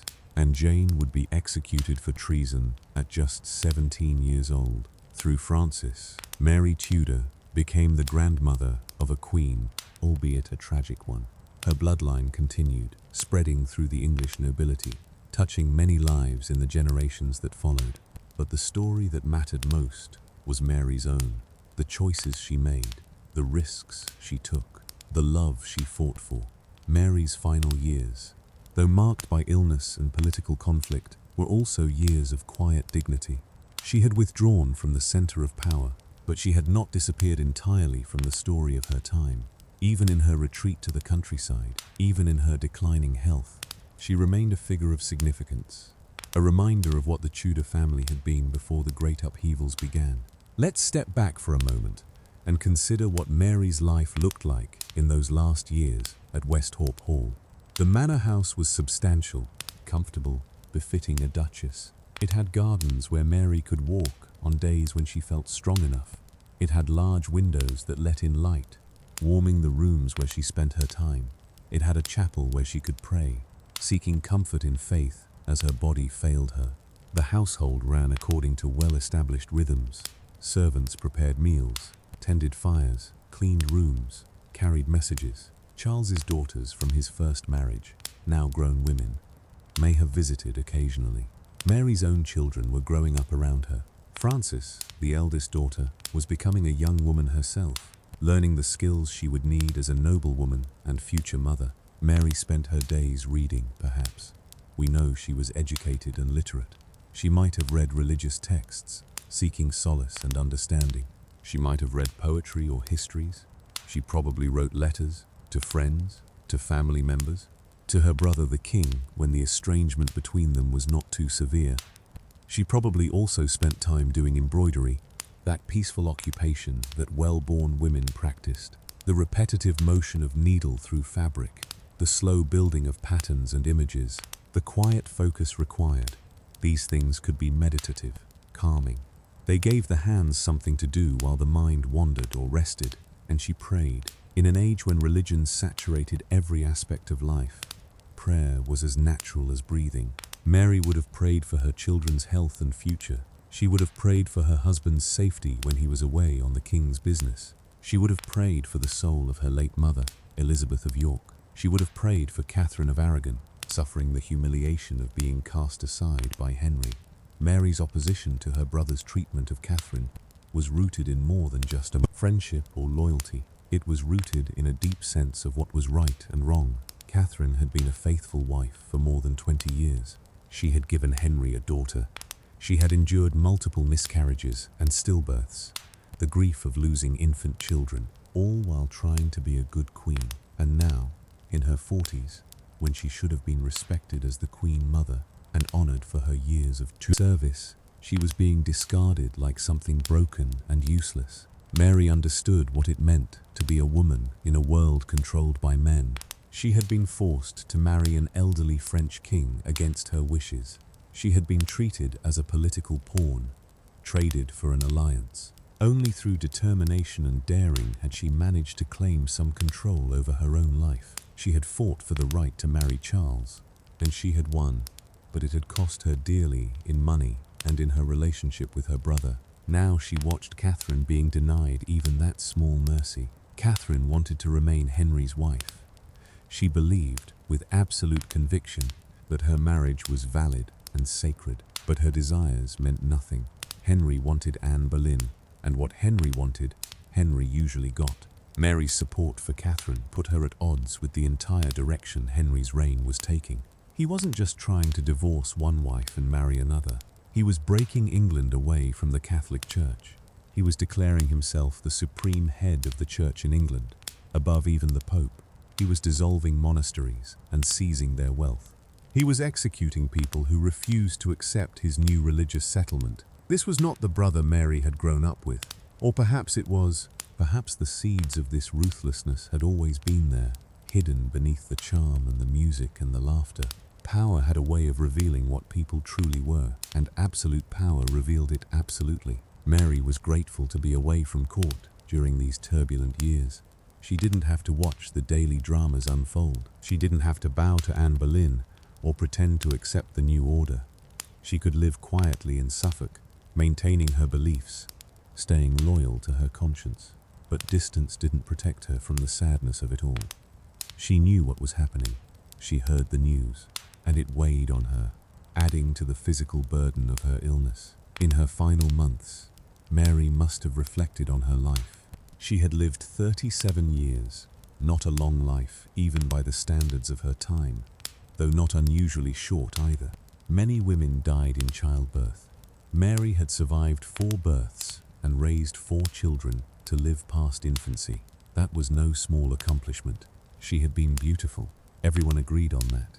From childhood, she had been praised for her looks, her pale skin, her strawberry blonde hair, her graceful figure. Erasmus had said, "Nature never formed anything more beautiful." Louis XII had been eager to marry her precisely because of her beauty. Charles Brandon had been attracted to her beauty along with her spirit. But beauty fades, and Mary knew this. Illness had taken its toll on her appearance. The pale skin that had once glowed now looked sallow and tired. The graceful figure had become thin and weak. The energy and vitality that had made her the star of her brother's court, all of that was gone now. Yet she had something that beauty alone could never give her. She had lived according to her own values. When it mattered most, when she had to choose between obedience and love, she had chosen love. She had risked everything, her position, her wealth, possibly even her life, to marry the man she wanted. And she had succeeded. How many women of her time could say the same? How many princesses were trapped in loveless political marriages, bearing children for men they despised or felt nothing for, living lives of quiet desperation? Mary had escaped that fate. For 18 years, she had been married to a man she loved and who loved her. They had built a life together. They had children together. They had weathered storms together. This was her triumph, more meaningful than any crown or title. This was what would matter in the end. Mary must have worried about her children as her health failed. What would happen to them after she was gone? Frances was 16, married to Henry Grey. She would be fine. She had a husband and would soon have her own household and children. Eleanor was about 13, still young, but approaching the age where she too would be married off. The boys, Henry, and the younger child, they were still small, still needing care and guidance. Charles would look after them, of course. He was their father. But Mary wouldn't be there to see them grow up, to see what they would become. She wouldn't see Francis's children. She wouldn't see her sons become men. Death was coming, and there was no stopping it. Did she make peace with this? We can't know what was in her heart during those final days. Perhaps she was frightened. Perhaps she was resigned. Perhaps she was ready, tired of pain and weakness, eager to rest. The Catholic faith that Mary had been raised in taught that death was not the end. The soul lived on. There was heaven waiting for those who had lived rightly and confessed their sins. Mary had confessed. Surely she had priests who could hear her confession, absolve her, prepare her for what came next. She had sins to confess, no doubt. The sin of marrying without her brother's permission, though that had been forgiven long ago. The sin of pride, perhaps, or anger at Anne Boleyn and her brother's choices. Small sins and large ones, the accumulated weight of a human life. But she had also tried to be good. She had been kind to Charles's daughters from his previous marriage, raising them as her own. She had been a loving mother to her children. She had stood by her principles, supporting Kavrin of Aragon, even when it cost her her brother's favour. She had tried to live with integrity. On that June day in 1533, as Mary lay dying, she might have thought about her mother. Elizabeth of York had died 30 years earlier, also from complications related to childbirth, also at a relatively young age. Mother and daughter, both taken too soon, both leaving children behind. Did Mary believe she would see her mother again in heaven? The faith taught that families would be reunited in the afterlife. Perhaps she found comfort in that thought, that Elizabeth of York would be waiting for her, ready to embrace the daughter she had left behind when Mary was just 7 years old. Mary might have thought about her first husband too, Louis XII of France, dead these 18 years. She hadn't loved him, but she hadn't hated him either. He had been kind to her in his way, showering her with gifts, delighting in her youth and beauty. Would she encounter him in the afterlife? Would there be awkwardness, or would death have erased all such earthly concerns? And she must have thought about Charles, her beloved Charles, who was not there at the end because duty had called him to London. She must have wished he could be beside her, holding her hand, speaking words of comfort. But he was miles away, overseeing the coronation of a woman Mary despised, serving the king as he had always done. Did she understand why Charles wasn't there? Did she forgive his absence? Or did she feel abandoned in her final moments? We hope she understood. We hope she knew that Charles loved her, that his absence was not by choice, but by necessity. Kings commanded, and subjects obeyed, even when it meant missing the death of someone you loved. Mary's last breath came quietly. There was no drama, no great scene. One moment she was alive, struggling for air, clinging to life. The next moment she was gone, her spirit departing her worn body, leaving behind only flesh that would need to be prepared for burial. The servants who were with her would have known what to do. They had seen death before. Everyone had, in this age, when mortality was such a constant presence. They would have closed her eyes, folded her hands, covered her body. They would have sent messengers racing to inform Charles and the king. They would have begun the practical work of preparing for a funeral. And in London, when Charles received the news, he must have been struck with grief and guilt. His wife was dead, and he had not been there. He had been arranging a celebration for Anne Boleyn, while Mary died alone in Suffolk. How that must have tormented him, at least in the first shock of loss. But there was no time to dwell on it. There was a funeral to arrange, a body to transport, protocols to follow. Even in death, even in grief, life demanded action. The story of Mary Tudor could have ended with her burial at Bury St. Edmund's Abbey. She could have become just another forgotten princess, a footnote in the history of the Tudor dynasty. After all, she had no great political achievements to her name. She hadn't led armies, or signed treaties, or built monuments. She had simply lived, loved, and died. But Mary's story didn't end. It echoed forward through time, in ways both expected and unexpected. Through her daughter Frances, Mary's blood continued. Frances Brandon married Henry Grey, and together they had 3 daughters.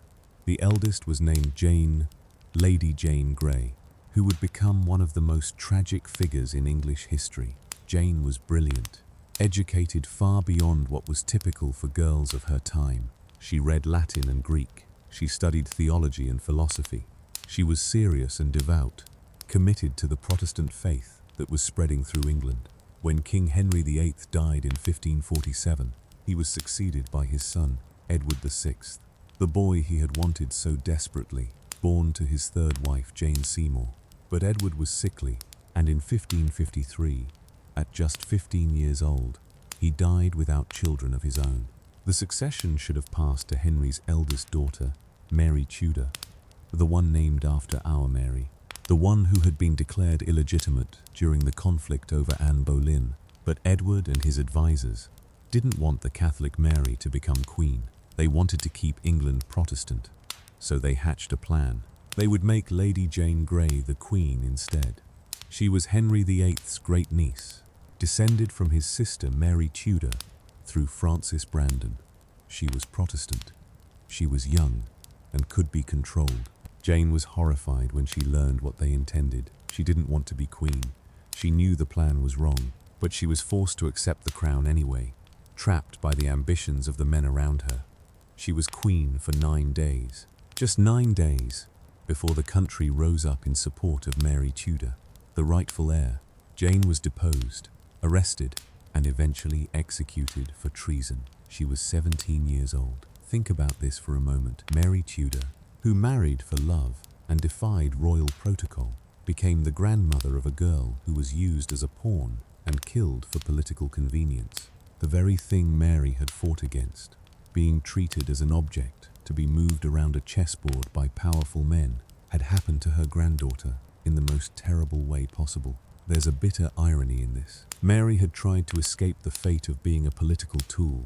She had succeeded in marrying for love, but she couldn't protect her descendants from the dangers of being close to the throne. Her bloodline, her royal heritage, became a curse for Lady Jane Grey. Yet this connection also meant that Mary Tudor was remembered. Historians writing about Lady Jane Grey had to mention her grandmother, Mary Tudor, Queen of France and Duchess of Suffolk. The connection kept Mary's name in the historical record, kept her story from being completely lost. Mary's legacy lived on in other ways too. Her marriage to Charles Brandon became a famous love story, repeated and embellished over the centuries. Writers and dramatists found it romantic and compelling. The beautiful princess who defied her royal brother to marry the man she loved, the handsome duke who risked execution for love, the secret wedding in Paris, the eventual forgiveness and happy ending. In the 19th and 20th centuries, novels and films portrayed their story, sometimes accurately, sometimes with wild invention. Walt Disney made a film in 1953 called The Sword and the Rose, starring Glynis Johns as Mary. It took considerable liberties with the historical facts, but it introduced Mary's story to a new audience who might never have heard of her otherwise. The story resonated because it touched something universal, the conflict between duty and desire, between what others expect of us and what we want for ourselves. These are timeless themes. Everyone understands what it means to want something you're not supposed to have.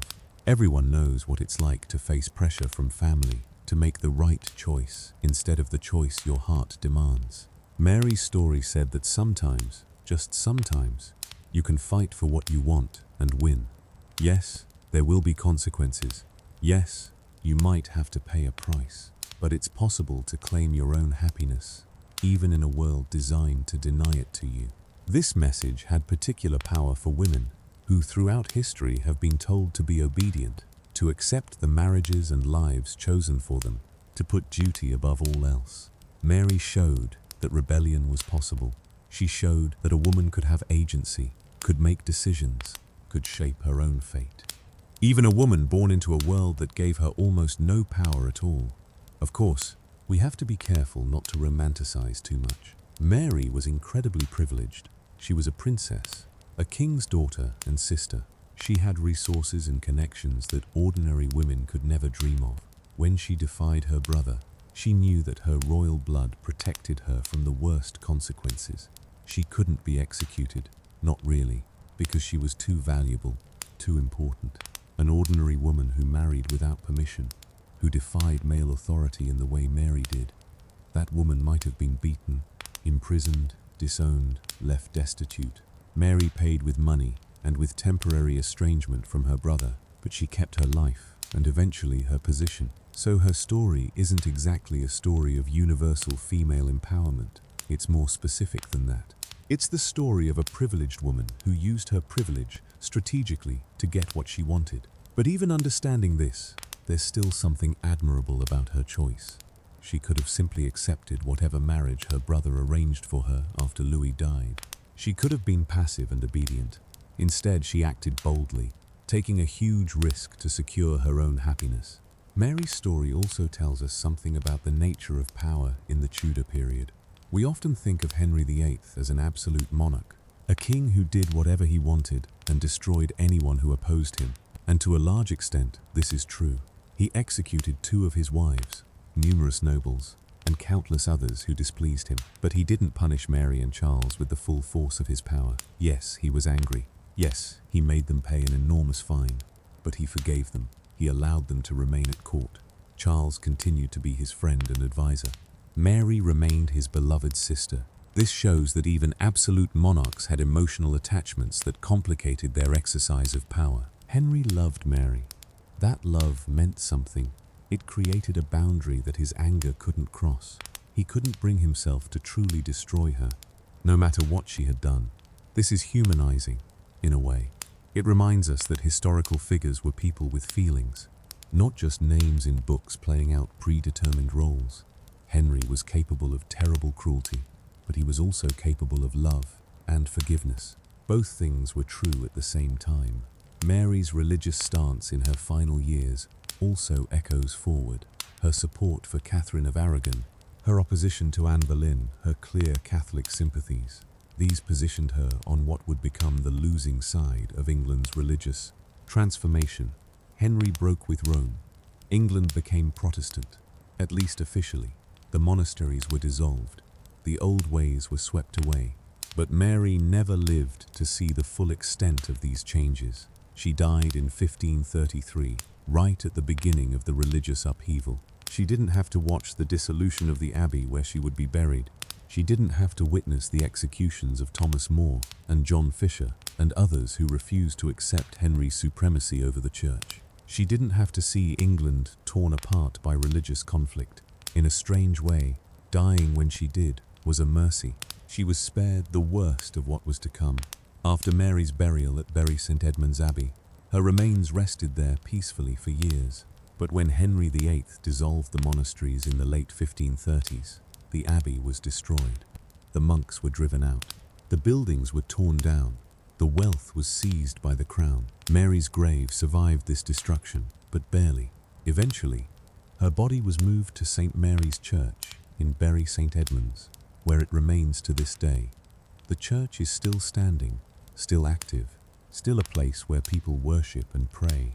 And somewhere within it, Mary Tudor's bones rest, her final resting place, marked but not elaborate. She has no grand tomb like her brother Henry VIII at Windsor, or like her niece Mary I at Westminster Abbey. She has no soaring monument or elaborate effigy, just a simple grave in a church in Suffolk, far from the glamour and power of London. Perhaps this is fitting. Mary chose a quiet life in the end, away from court, away from politics. She chose love over power, happiness over prestige. A simple grave in a country church. It matches the life she built with Charles, the life she fought so hard to claim. Historians today debate various aspects of Mary's story. Some question whether she was truly as romantic and idealistic as the popular narratives suggest. They point out that marrying Charles Brandon was not entirely without political and financial advantages. Charles was wealthy and powerful, close to the king. Marrying him kept Mary in England, close to her family, in a position of continued influence. So perhaps Mary's choice wasn't purely about love. Perhaps it was also about staying in familiar territory, maintaining her position, keeping some control over her circumstances. Love and practicality are not mutually exclusive, after all. Mary could have loved Charles, and also recognized that marrying him was advantageous in ways beyond mere affection. Other historians examine the financial arrangements around the marriage, looking at the enormous fine and the surrender of Mary's French dowry. Some suggest that Henry VIII used the situation to enrich himself, seizing Mary's wealth under the guise of punishing her transgression. The fine of £24,000 was crushing, designed to keep Mary and Charles in debt for decades, dependent on Henry's goodwill and unable to build independent power. This interpretation paints Henry as more calculating and less forgiving than the romantic version of the story suggests. He allowed the marriage, yes, but he made sure to profit from it and to keep the couple under his control. Still, other historians look at Mary's health issues and suggest that her early death might have been related to stress and the difficult circumstances of her life. Being forced into marriage with Louis, the political machinations around her return to England, the financial pressure of the fine, the estrangement from her brother in her final years, the conflict over Anne Boleyn, all of this would have taken a toll on anyone's health. Mary's life was not easy, despite her privilege. She faced enormous pressures and made difficult choices. The stress of all this might well have contributed to her physical decline and early death at 37. These scholarly debates are valuable. They help us understand the complexity of Mary's life and the world she lived in. History is never as simple as the stories suggest. There are always multiple factors, competing motivations, ambiguous evidence, but even acknowledging all this complexity, the basic outline of Mary's story remains powerful. She was a woman who fought for some measure of control over her own life. She took risks to marry the man she loved. She succeeded, paying a high price, but achieving her goal. She lived 18 years with Charles, bearing children, building a home, creating something that was hers, in a world that told her she belonged to others. This is worth remembering. This is worth telling. Mary Tudor lived more than 500 years ago in a world vastly different from ours. She would not recognize the modern world with its technology and social changes, its different assumptions about gender and power and freedom, but the core of her story, the desire to choose, the courage to act, the willingness to pay the price for what you truly want. These things are timeless. Every age has people who feel trapped by expectations, who want something different from what they're supposed to want, who must decide whether to conform or to rebel. Mary's story speaks to all of them. She reminds us that even in the most restrictive circumstances, even when the rules seem absolute and the consequences seem too severe to bear, there is still possibility. There are still choices. There is still the chance, however small, to claim something for yourself. Mary also reminds us that winning doesn't mean avoiding all consequences. She got what she wanted, marriage to Charles, but she paid for it with money, with estrangement from her brother, with political exile from court, with the stress that may have contributed to her early death. Victory came with a cost. This is honest and important. The fairy tales tell us that true love conquers all, and everyone lives happily ever after. Mary's story says something more nuanced. True love is worth fighting for, but the fight is real, and the price is real, and happily ever after doesn't mean life becomes perfect. Mary and Charles had 18 years together. Some of those years were happy, some were difficult. They had children and buried children. They accumulated debt and struggled to pay it off. They loved each other, but also lived in a world that didn't care much about their love, that kept making demands and imposing burdens. And then Mary died, and Charles married for less than 2 months before marrying again for practical reasons. This seems callous to modern sensibilities, but it reflects the reality of the time. Life went on. Estates needed managing. Political relationships needed maintaining. Sentiment was a luxury that people of power and position could afford only to a limited degree. Does this diminish what Mary and Charles had together? Perhaps. Or perhaps it just shows that human beings are complicated, capable of genuine love, and also capable of pragmatism and survival. Charles could have truly loved Mary and also moved on quickly after her death, because that's what his circumstances required. Mary herself, if she had survived Charles instead of dying first, might have done the same thing. Widows remarried. It was normal. It was expected, especially for widows of childbearing age, or widows with property and position. So we shouldn't judge Charles too harshly for marrying Catherine Willoughby so soon after Mary's death. We can note it, we can find it jarring, but we should try to understand it in context, rather than imposing modern expectations about mourning periods and romantic fidelity. What matters is that during Mary's lifetime, Charles was devoted to her. He risked everything to marry her.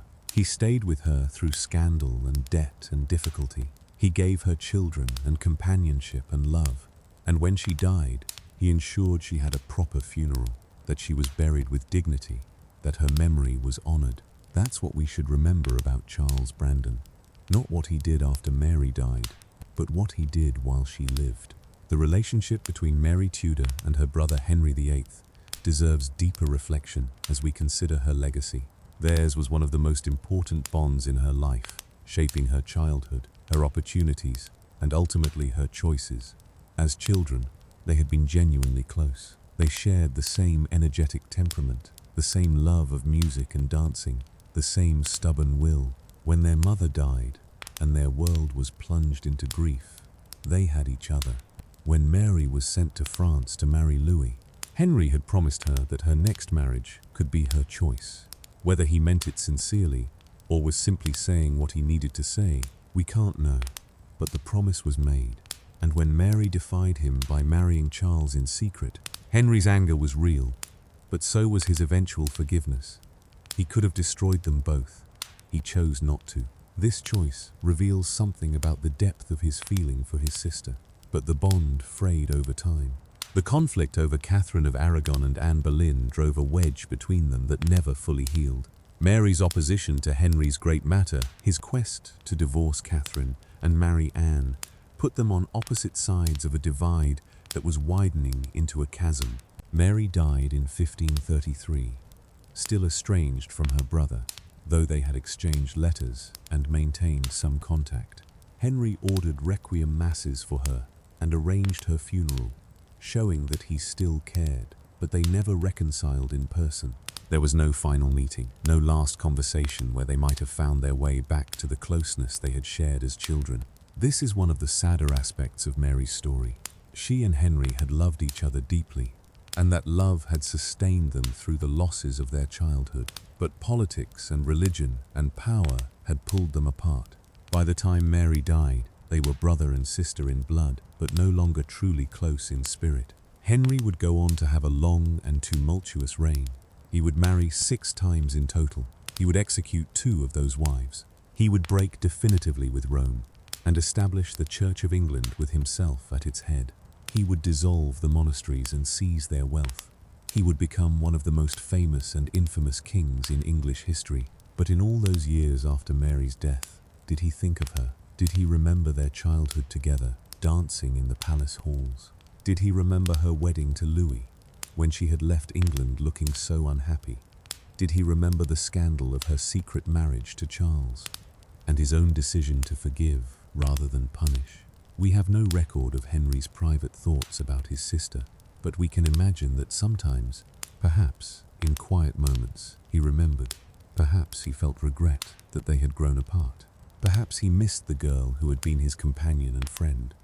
Or perhaps he was too consumed with his own concerns, his quest for a male heir, his religious reforms, his endless political maneuvering, to think much about a sister who had been dead for years. Henry died in 1547, 14 years after Mary. By then he was old and sick and bloated, a far cry from the athletic young king he had once been. He was succeeded by his son Edward, then by his daughter Mary, the one named for Mary Tudor, and then by his daughter Elizabeth, Anne Boleyn's child. The Tudor dynasty would continue until 1603, when Elizabeth died without children, and the crown passed to the Stuart line. But that's another story, far beyond the scope of Mary Tudor's life. Mary's more immediate legacy was her children. Frances Brandon, her eldest daughter, lived until 1559. She survived the execution of her daughter, Lady Jane Grey, a grief no mother should have to endure. She married again after her first husband died, and she navigated the dangerous politics of her time with more success than her unfortunate daughter. Through Francis and her other descendants, Mary's blood spread through the English nobility. Many aristocratic families could trace their lineage back to Mary Tudor, Queen of France and Duchess of Suffolk. Her genes, her heredity, became part of the complicated web of relationships that defined the English upper classes for generations. But beyond bloodlines and political connections, Mary's true legacy is the example she set. In an age when women were expected to be obedient and passive, she was bold and active. When told she had to marry an old man for political reasons, she obeyed. But she also extracted a promise in return. When her brother tried to control her second marriage, she took matters into her own hands. When powerful people opposed her choice, she fought for it anyway. This is not to say that Mary was a feminist in any modern sense. She wasn't trying to overthrow the social order or advocate for women's rights generally. She was simply trying to live her own life according to her own desires. She was acting out of personal conviction, not political ideology, but the effect is the same. She showed that women could exercise agency, could make choices, could resist when resistance seemed impossible. This example mattered then, and it matters now. Think about all the women throughout history who were forced into marriages they didn't want. Princesses married to seal alliances, noble women married to combine estates, ordinary women married because their fathers decided it was time. Most of them had no choice. Most of them simply endured. Their stories are lost, their unhappiness forgotten. Mary is remembered partly because she refused to simply endure. She found a way to get what she wanted, and even though she paid a price for it, even though her life was not perfect afterward, she still achieved something remarkable. Every woman who reads or hears Mary's story can take something from it. Not necessarily the idea that you should always rebel, or that following your heart will solve all problems, but rather the idea that you have some power, even when it seems like you don't, that there are always choices, even when the choices are difficult, that standing up for what you want is possible, even when it's frightening. This is Mary Tudor's echo through history, not just through her bloodline and her descendants, but through the inspiration her story provides. She becomes a symbol, an example, a reminder that even in the darkest and most restrictive times, human beings can still find ways to claim their freedom. The physical traces of Mary's life are few. Westhorpe Hall, where she spent her final years, no longer stands. It was demolished long ago. The site is marked, but the building itself is gone, along with the rooms where Mary lived and died. Bury St. Edmund's Abbey, where she was first buried, is a ruin. The dissolution of the monasteries destroyed it, leaving only fragments of walls and foundations. Tourists walk through it now, taking photographs, reading informational plaques, trying to imagine what it once was. St. Mary's Church in Bury St. Edmunds still stands, and somewhere within it, Mary's remains rest. But her grave is not a major tourist attraction. It's not marked with elaborate monuments or visited by crowds of pilgrims. Most people who come to the church probably don't even know she's there. There are portraits that might be of Mary, though many are disputed. The most famous is a painting sometimes called the Yarnborough Portrait, showing Mary and Charles Brandon together. If it is indeed them, it's a touching image.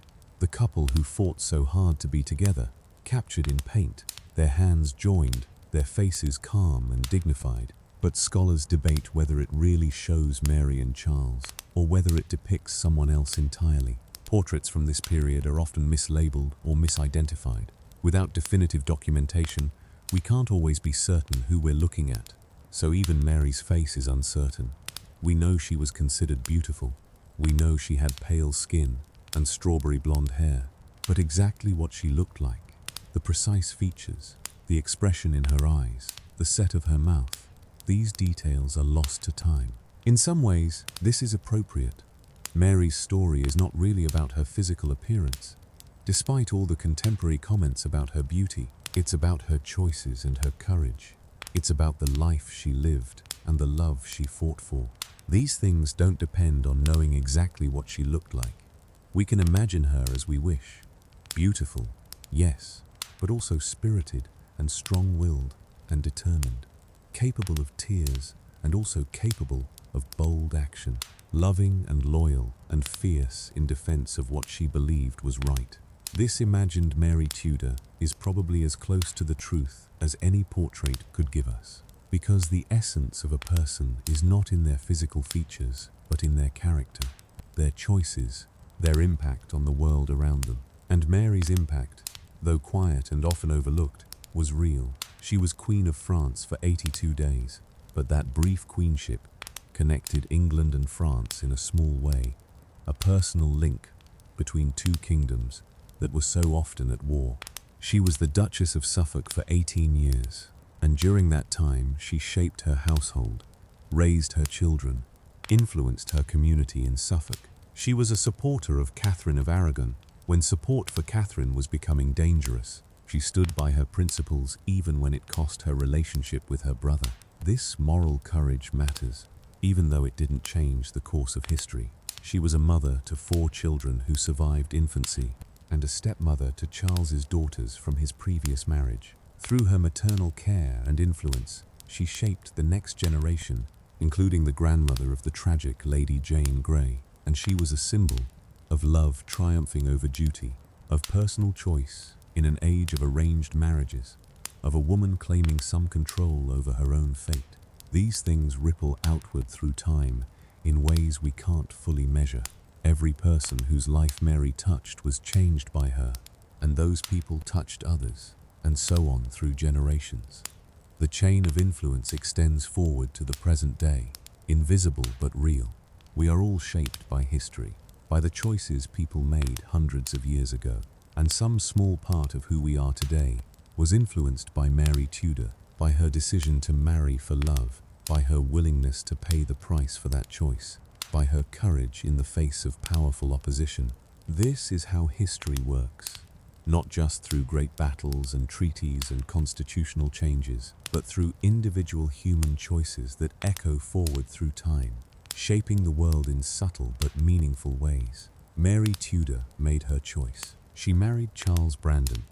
She lived her life according to her own values, and then she died, as we all must, leaving behind memories and children and a story that would be told for centuries. As we approach the end of Mary's story, it's worth considering what her life means for us today, living more than 500 years after her death, in a world she could never have imagined. We live in a time when arranged marriages are no longer the norm in most Western countries.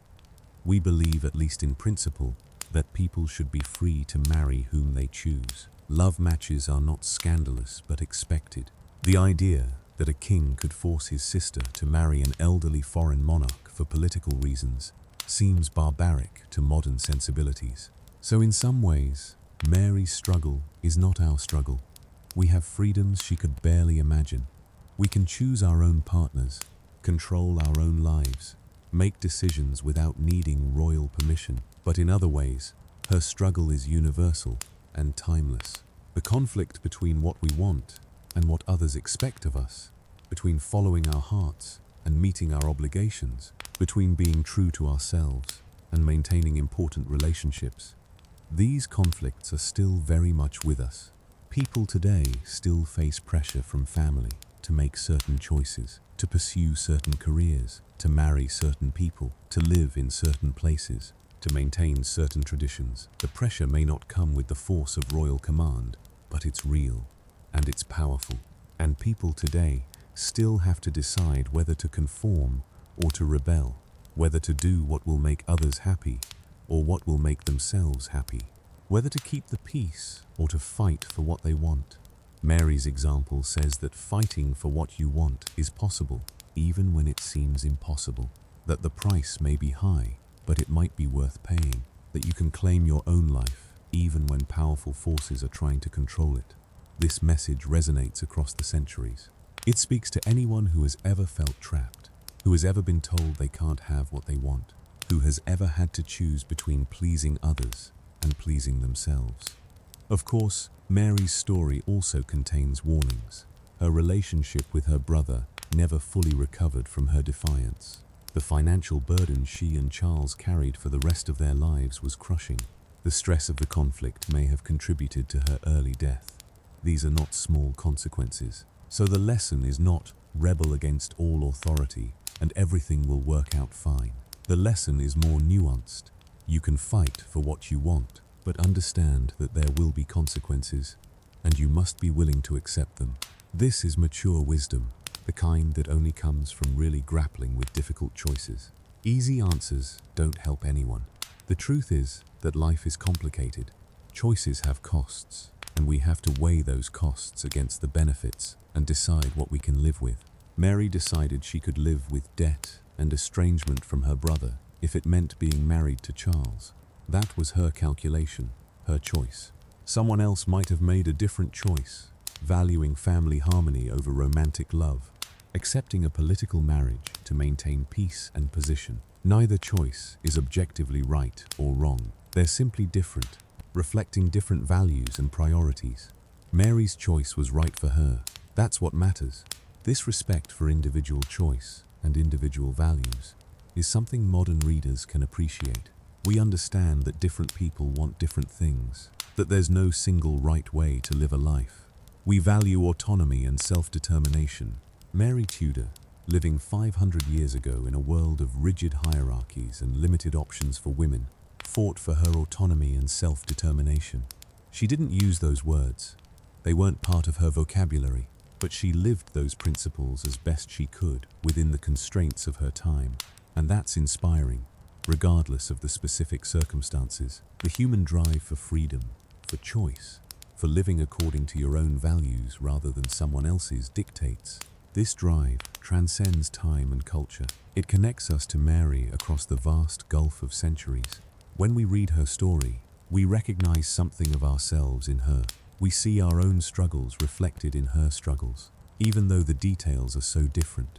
And we take courage from her example, knowing that if she could fight for her freedom in the restrictive world of Tudor England, we can fight for ours in whatever circumstances we find ourselves.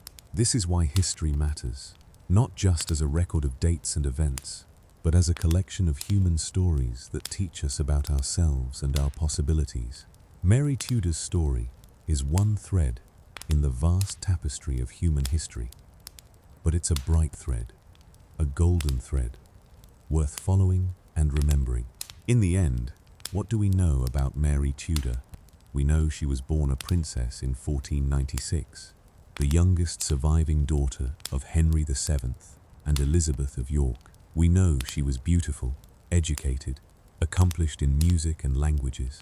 We know she was forced to marry King Louis XII of France when she was 18, that she was Queen of France for 82 days, and that she was widowed before her 19th birthday. We know she secretly married Charles Brandon, Duke of Suffolk, in Paris in 1515, defying her brother the king and risking everything for love. We know she paid an enormous price for that marriage, surrendering her French dowry, accepting a crushing fine, living with estrangement from her brother. We know she had 4 children with Charles and lived quietly in Suffolk for most of her married life. We know she opposed her brother's treatment of Kavrin of Aragon and his marriage to Anne Boleyn, maintaining her principles even when it was politically dangerous. We know she died in 1533 at the age of 37, possibly from cancer or some other illness, at Westhorpe Hall in Suffolk. These are the facts, the skeleton of her life. But the heart of her story, the meaning and the emotion and the human truth, lives in the choices she made and the courage she showed. Mary Tudor was a woman who loved and was loved, who fought for what she wanted and won it at great cost, who stood by her values even when powerful people disagreed, who lived fully and died young, leaving behind children and memories, and a story that would inspire people for centuries to come. She reminds us that even in the most restrictive circumstances, human beings can claim some freedom, that love is worth fighting for, that courage is possible even when you're frightened, that standing up for what you believe is important, even when it doesn't change the world. These are simple lessons perhaps, but they're profound ones, the kind that bear repeating across generations. Mary Tudor, Queen of France and Duchess of Suffolk, Princess of England and wife to the man she loved. Her echo continues through time, touching hearts and inspiring courage in everyone who hears her story. And so we come to the end of Mary Tudor's remarkable story, a life that began in royal splendor and ended in quiet country dignity, a life that touched 2 kingdoms and 2 marriages, a life that showed what courage looks like when a woman chooses love over duty, when a princess becomes a person, when the heart speaks louder than the crown. Before we bring Mary's story to its gentle close, let's spend a few more quiet moments considering the world she lived in and what her life can teach us about being human in difficult circumstances. The Tudor period was a time of enormous change. When Mary was born in 1496, England was still recovering from decades of civil war. The printing press was relatively new, bringing books and ideas to more people than ever before. The Renaissance was flowering in Italy and spreading northward, bringing new ways of thinking about art and science and humanity. And within a few decades, the Protestant Reformation would split the Christian Church and plunge Europe into religious conflict that would last for centuries. Mary lived through the beginning of these transformations. She was born into a medieval world of chivalry and feudalism, and she died just as England was entering the modern era. The changes were subtle at first, barely noticeable from day to day, but looking back we can see how much shifted during her 37 years. The role of women was beginning to change too, though very slowly. Mary's grandmother, Margaret, had been a formidable figure who wielded considerable political influence. Her mother, Elizabeth of York, had been more than just a decorative queen. She had been a political symbol of unity between warring factions, and Mary herself, through her choices and her courage, had demonstrated that women could have agency even in a world designed to deny it to them. This evolution would continue. Mary's niece, Elizabeth I, would become one of England's greatest monarchs, ruling for 45 years and giving her name to an entire age. But Elizabeth wouldn't become queen until 1558, 25 years after Mary's death. Mary didn't live to see what was possible for a strong woman on the throne of England. Yet in her own way, Mary contributed to that future. Every woman who claimed some control over her own life, who made her own choices despite opposition, who showed courage in the face of powerful authority, every such woman made it a little easier for the next generation to do the same. Mary was part of a long chain of women, each one pushing against the boundaries of what was allowed, each one expanding the possibilities for those who came after. This is how social change happens, not through sudden revolution usually, but through countless individual acts of courage and defiance. Through people saying, "No, I won't accept this," and "Yes, I will claim this for myself." Through small rebellions that accumulate over time into larger transformations. Mary probably didn't think of herself as contributing to any grand historical movement. She was just trying to live her own life, to marry the man she loved, to find some happiness in a world that seemed determined to deny it to her. But her individual choice became part of something larger, a slow, difficult, ongoing struggle for human freedom and dignity. This is worth remembering as we reflect on her legacy. We don't have to be trying to change the world to actually change it. We just have to live according to our own values, make choices that reflect what we believe is right, and have the courage to face the consequences. The ripple effects take care of themselves. Mary's story also reminds us about the power of love. Not romantic love in the abstract, but real love between real people. Complicated, imperfect, but genuine and sustaining. Charles Brandon was not a perfect man. He had a complicated romantic history before Mary, with marriages and betrothals that he had entered and exited in ways that would seem scandalous, even by Tudor standards. He was ambitious, using his friendship with the king to accumulate wealth and power.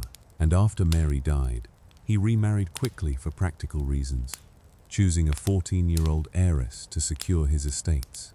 But he also genuinely loved Mary. The historical evidence supports this. He risked execution to marry her. He stayed with her through scandal and debt and difficulty. He gave her children and companionship, and when she died, he honored her memory with a proper funeral and burial. People are complex. They can be loving and pragmatic, romantic and practical, devoted and ambitious, all at the same time. Charles was all of these things, and Mary loved him anyway, accepting him as he was, flaws and all. This is what real love looks like. Not the fairy tale version where everything is perfect and nothing is complicated, but the messy human version where people choose each other despite their imperfections, where they build a life together that includes both joy and struggle, where they stay committed even when things are difficult. Mary and Charles had 18 years together. Some of those years were wonderful, some were hard. They faced enormous debt, political conflicts, health problems, the death of children, estrangement from family, but they faced it together, and that made all the difference. In our own lives, we often face the choice between idealized perfection and messy reality. We can wait for the perfect relationship, the perfect circumstances, the perfect moment, or we can accept that perfection doesn't exist and commit to something real instead. Mary chose reality. She chose Charles, with all his complications and imperfections, and she got 18 years of genuine partnership out of that choice. There's wisdom in this, the wisdom of accepting what is, instead of endlessly yearning for what might be, the wisdom of committing fully to an imperfect reality, instead of half-heartedly pursuing an impossible ideal. Mary also teaches us about the importance of knowing what you want. She knew, with absolute clarity, that she wanted to marry Charles. She had probably loved him for years, watching him at court, dreaming about a future that seemed impossible. And when the opportunity came, when Louis died and she was a widow, and Charles came to France to escort her home, she acted decisively. She didn't hesitate. She didn't second-guess herself. She knew what she wanted, and she went after it with everything she had. She wept until Charles agreed. She orchestrated the secret wedding. She wrote to her brother defending her choice. She was willing to pay any price to get what she wanted. This kind of clarity is rare and valuable. Most of us spend much of our lives uncertain about what we really want, torn between competing desires, unsure how to proceed. We waffle and hesitate and let opportunities pass because we can't quite decide. Mary didn't have that problem. She had been forced to marry Louis against her wishes, but she had done it with the understanding that her next choice would be her own. And when that moment came, she was ready. She knew exactly what she wanted, and she claimed it without apology. There's power in that kind of certainty. It doesn't guarantee success, and it doesn't mean you won't face consequences, but it does mean you won't live with regret wondering what if. Mary could have spent the rest of her life wondering what might have happened if she had been brave enough to marry Charles. Instead, she lived the rest of her life actually married to Charles, knowing she had fought for what she wanted and won. This is a gift we can give ourselves, the gift of knowing what we want and pursuing it with conviction, not recklessly, not without considering consequences, but with clarity and commitment. Mary shows us what that looks like. At the same time, Mary's story contains a caution against romanticizing rebellion too much. Yes, she defied her brother and married for love, but the consequences were real and lasting. The debt crushed them financially. The estrangement from Henry hurt her emotionally. The stress may have contributed to her early death. If Mary could go back and choose again, knowing what she now knew, would she make the same choice? We can't know, but we can imagine that she might have moments of doubt, times when she wondered if it had been worth it, times when the debt seemed overwhelming, or her brother's anger cut too deep, or her health failed, and she thought about what might have been different. This is the reality of difficult choices. They're difficult precisely because both options have significant costs. You can't choose without giving something up. And sometimes, even when you make the choice that's right for you, you still feel the weight of what you've lost. Mary lost her brother's full trust and affection. She lost the comfortable life she might have had if she had married some minor European noble, as Henry probably expected. She lost the financial security that her French dowry would have provided. These were real losses, not to be dismissed or minimized. But she gained Charles. She gained a marriage based on love and mutual respect. She gained children born from that love. She gained the satisfaction of having lived according to her own values. She gained the knowledge that she had been brave when bravery was required. On balance, she probably believed the trade was worth it. But that doesn't mean there weren't days when the cost seemed almost too much to bear. This complexity is what makes Mary's story interesting and meaningful. If it were simple, if she had defied her brother and faced no consequences, or if the consequences had destroyed her completely, the story would be less instructive. But because she won and also paid dearly for winning, because she got what she wanted and also suffered for it, her story reflects the true complexity of human choice. Life rarely presents us with clear-cut decisions where one option is obviously right and the other obviously wrong. Usually we're choosing between options that each have advantages and disadvantages, benefits and costs. We have to decide what we value most, what we're willing to give up, what we can live with, and what we can't. Mary made her choice. She valued love and personal autonomy over financial security and family harmony. That was right for her. Someone else with different values might have chosen differently, and that would have been right for them. The point is not that everyone should make the same choice Mary made. The point is that everyone should think carefully about their own values and priorities, and then make choices that align with those values, even when the choices are difficult. This is what it means to live with integrity.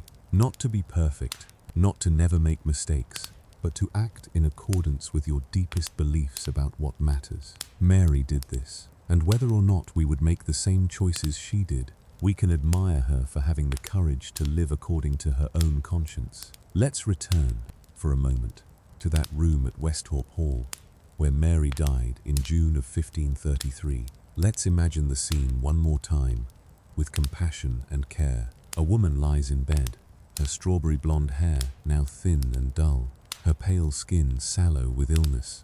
She's 37 years old but looks older, worn down by years of stress and sickness. The room is warm. It's June, early summer, and the windows are probably open to let in fresh air. Servants move quietly around the room, bringing water, adjusting pillows, murmuring prayers. Perhaps a priest is there, offering the last rites of the Catholic Church, preparing her soul for its journey to whatever comes next. Mary is conscious but weak. Her breathing is labored. Her body is failing, shutting down system by system. But her mind is still working, still processing, still holding memories. What does she think about in these final moments? We can imagine. She thinks about her mother, dead these 30 years, still missed. She wonders if she'll see Elizabeth of York again soon, if there's a heaven where mothers and daughters are reunited. She thinks about her brother Henry, somewhere in London, caught up in his own dramas with Anne Boleyn and the church, and his desperate quest for a son. She wishes they could have reconciled properly, wishes their relationship hadn't been damaged by politics and religion, but she doesn't regret her choices. She supported Kavrin because it was the right thing to do, and she would do it again. She thinks about Charles, also in London, serving the king at Anne Boleyn's coronation. She wishes he were here, wishes she could see his face one more time, but she understands why he's not. Duty called, and Charles has always answered duty's call. She knows he loves her. His absence doesn't change that. She thinks about her children. Frances, married now and starting her own life. Eleanor, still young. Her boys, growing but not yet grown. She worries about them, hopes they'll be all right without her, hopes Charles will care for them properly, hopes they'll remember her with love. She thinks about Louis, that brief marriage that seems like another lifetime now. 82 days as Queen of France, locked in mourning clothes, frightened and alone. How strange that time seems now, how distant. And she thinks about the secret wedding in Paris, 15 years ago. The Hôtel de Cluny, just 10 witnesses, King Francis smiling knowingly, Charles beside her, speaking vows, taking her hand. The moment when she became his wife, and he became her husband, when they claimed each other against all opposition. That moment was worth it. Whatever came after, the debt, the conflict, the stress, the pain, that moment was worth it. She had 18 years with Charles. She had love. She had chosen, and choice itself was a kind of freedom. Mary's breathing becomes more difficult. The priest's prayers grow more urgent. The servants' movements become more agitated. Everyone in the room knows what's happening. Death is coming, inevitable and unstoppable. And then, quietly, without drama, Mary Tudor stops breathing. Her chest rises one last time and then stills. Her eyes, which had been half open, glaze over. Her hand, which had been gripping the bedsheet, relaxes. She's gone. The woman who was a princess and a queen and a duchess, who married for duty and then for love, who stood up to a king and won, she's gone. The servants cross themselves and begin to weep.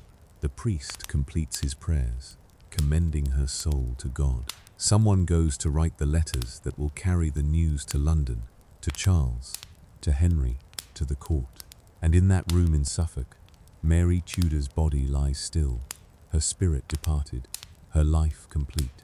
What happens to us after we die? This is a question humans have asked for as long as we've been capable of asking questions. Every culture, every religion, every philosophy has its own answer.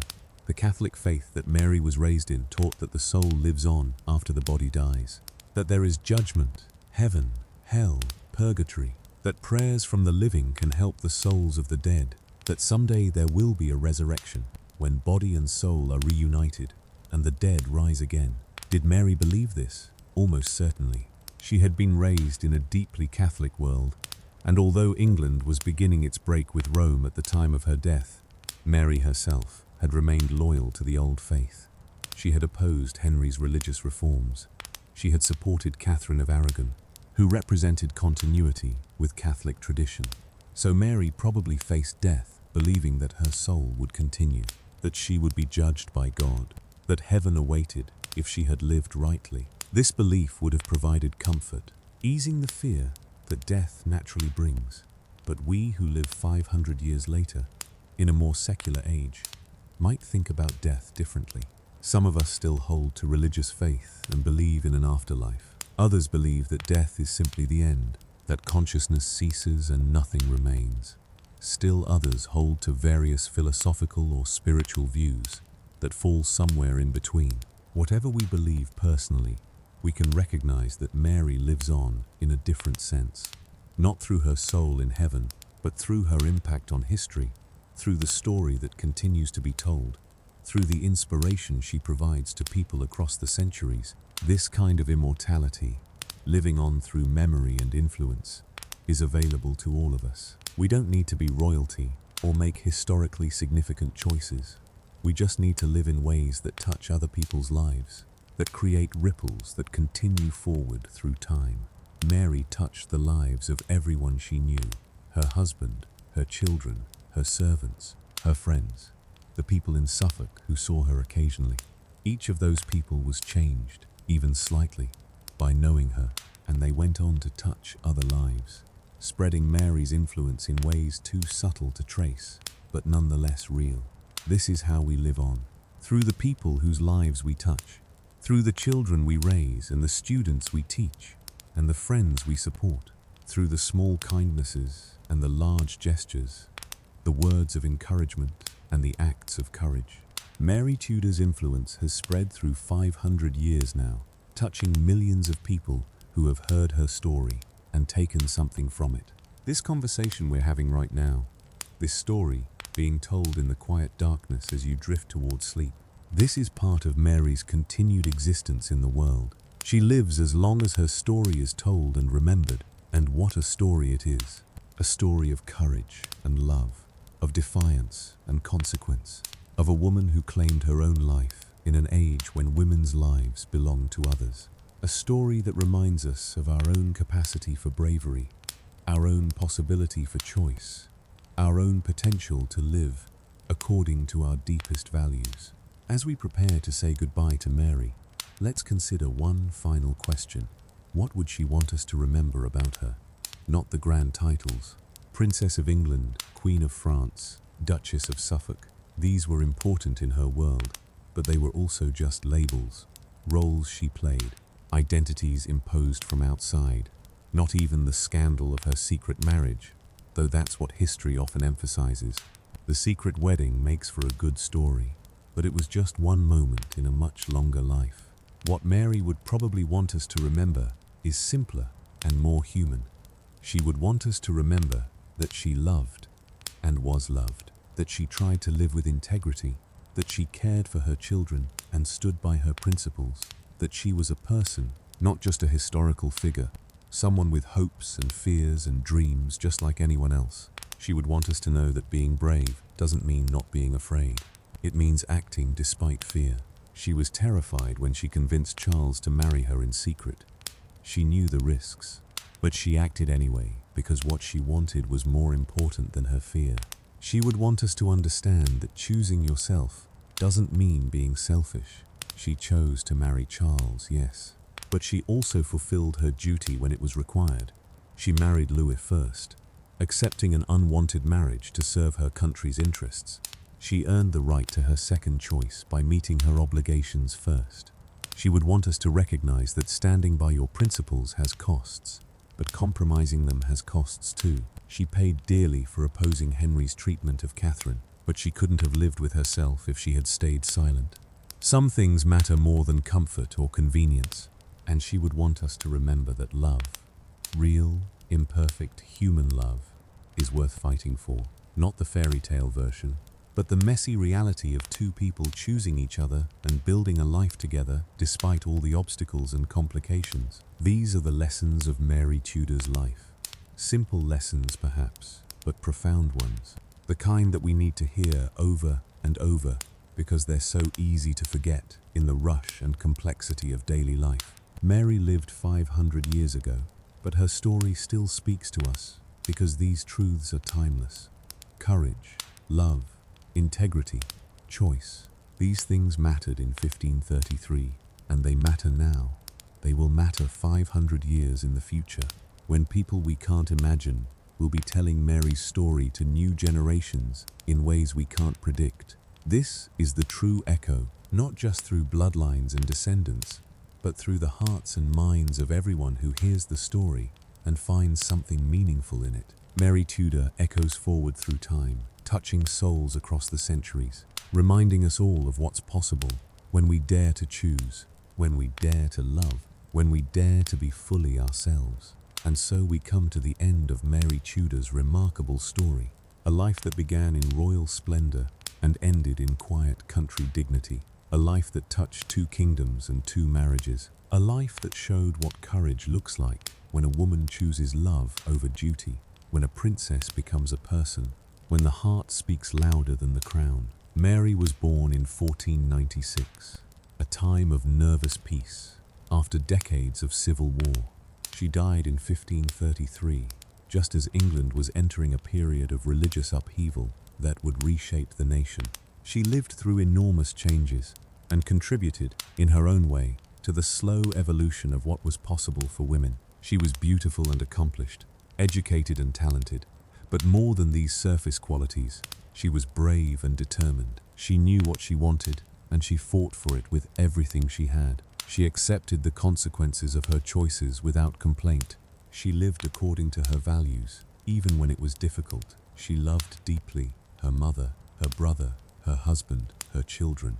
She gave her loyalty to those she believed deserved it, and she refused to withdraw that loyalty, even when it became dangerous. She stood by Kavrin of Aragon when it would have been easier to stay silent. She maintained her Catholic faith when her brother was breaking with Rome, and in the end, she died as she had lived, quietly, with dignity, in the home she had built with the man she loved. Her body rests in St. Mary's Church in Bury St. Edmunds, far from the grand tombs of kings and queens. But her spirit, her courage, her love, her determination, these things live on in everyone who hears her story and takes inspiration from it. Thank you so much for spending this time with me here on TUDOR'S. If this story touched you in any way, I'd be incredibly grateful for a like. It truly helps others discover these peaceful historical tales. And I'd absolutely love to hear your thoughts in the comments. What do you think about Mary's choice to risk everything for love? Was she brave or reckless? Would you have made the same choice in her circumstances? Your engagement means everything to this channel and helps us grow. If you haven't subscribed yet, please consider joining our community of sleepy history lovers. We have so many more fascinating stories waiting to be told.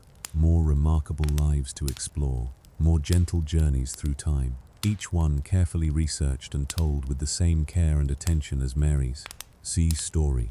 Let your eyes close now if they haven't already. Let Mary's story settle into your mind like snow falling softly on a winter night. Her courage becomes part of your courage. Her love echoes in your own capacity to love. Her choices remind you that you too can choose, even when choosing seems impossible. Sleep well, dear friend, and may Mary Tudor's story stay with you in your dreams. May her bravery inspire you, her love warm you, her example guide you. May you remember, when you face your own difficult choices, that a princess once defied a king for love and won.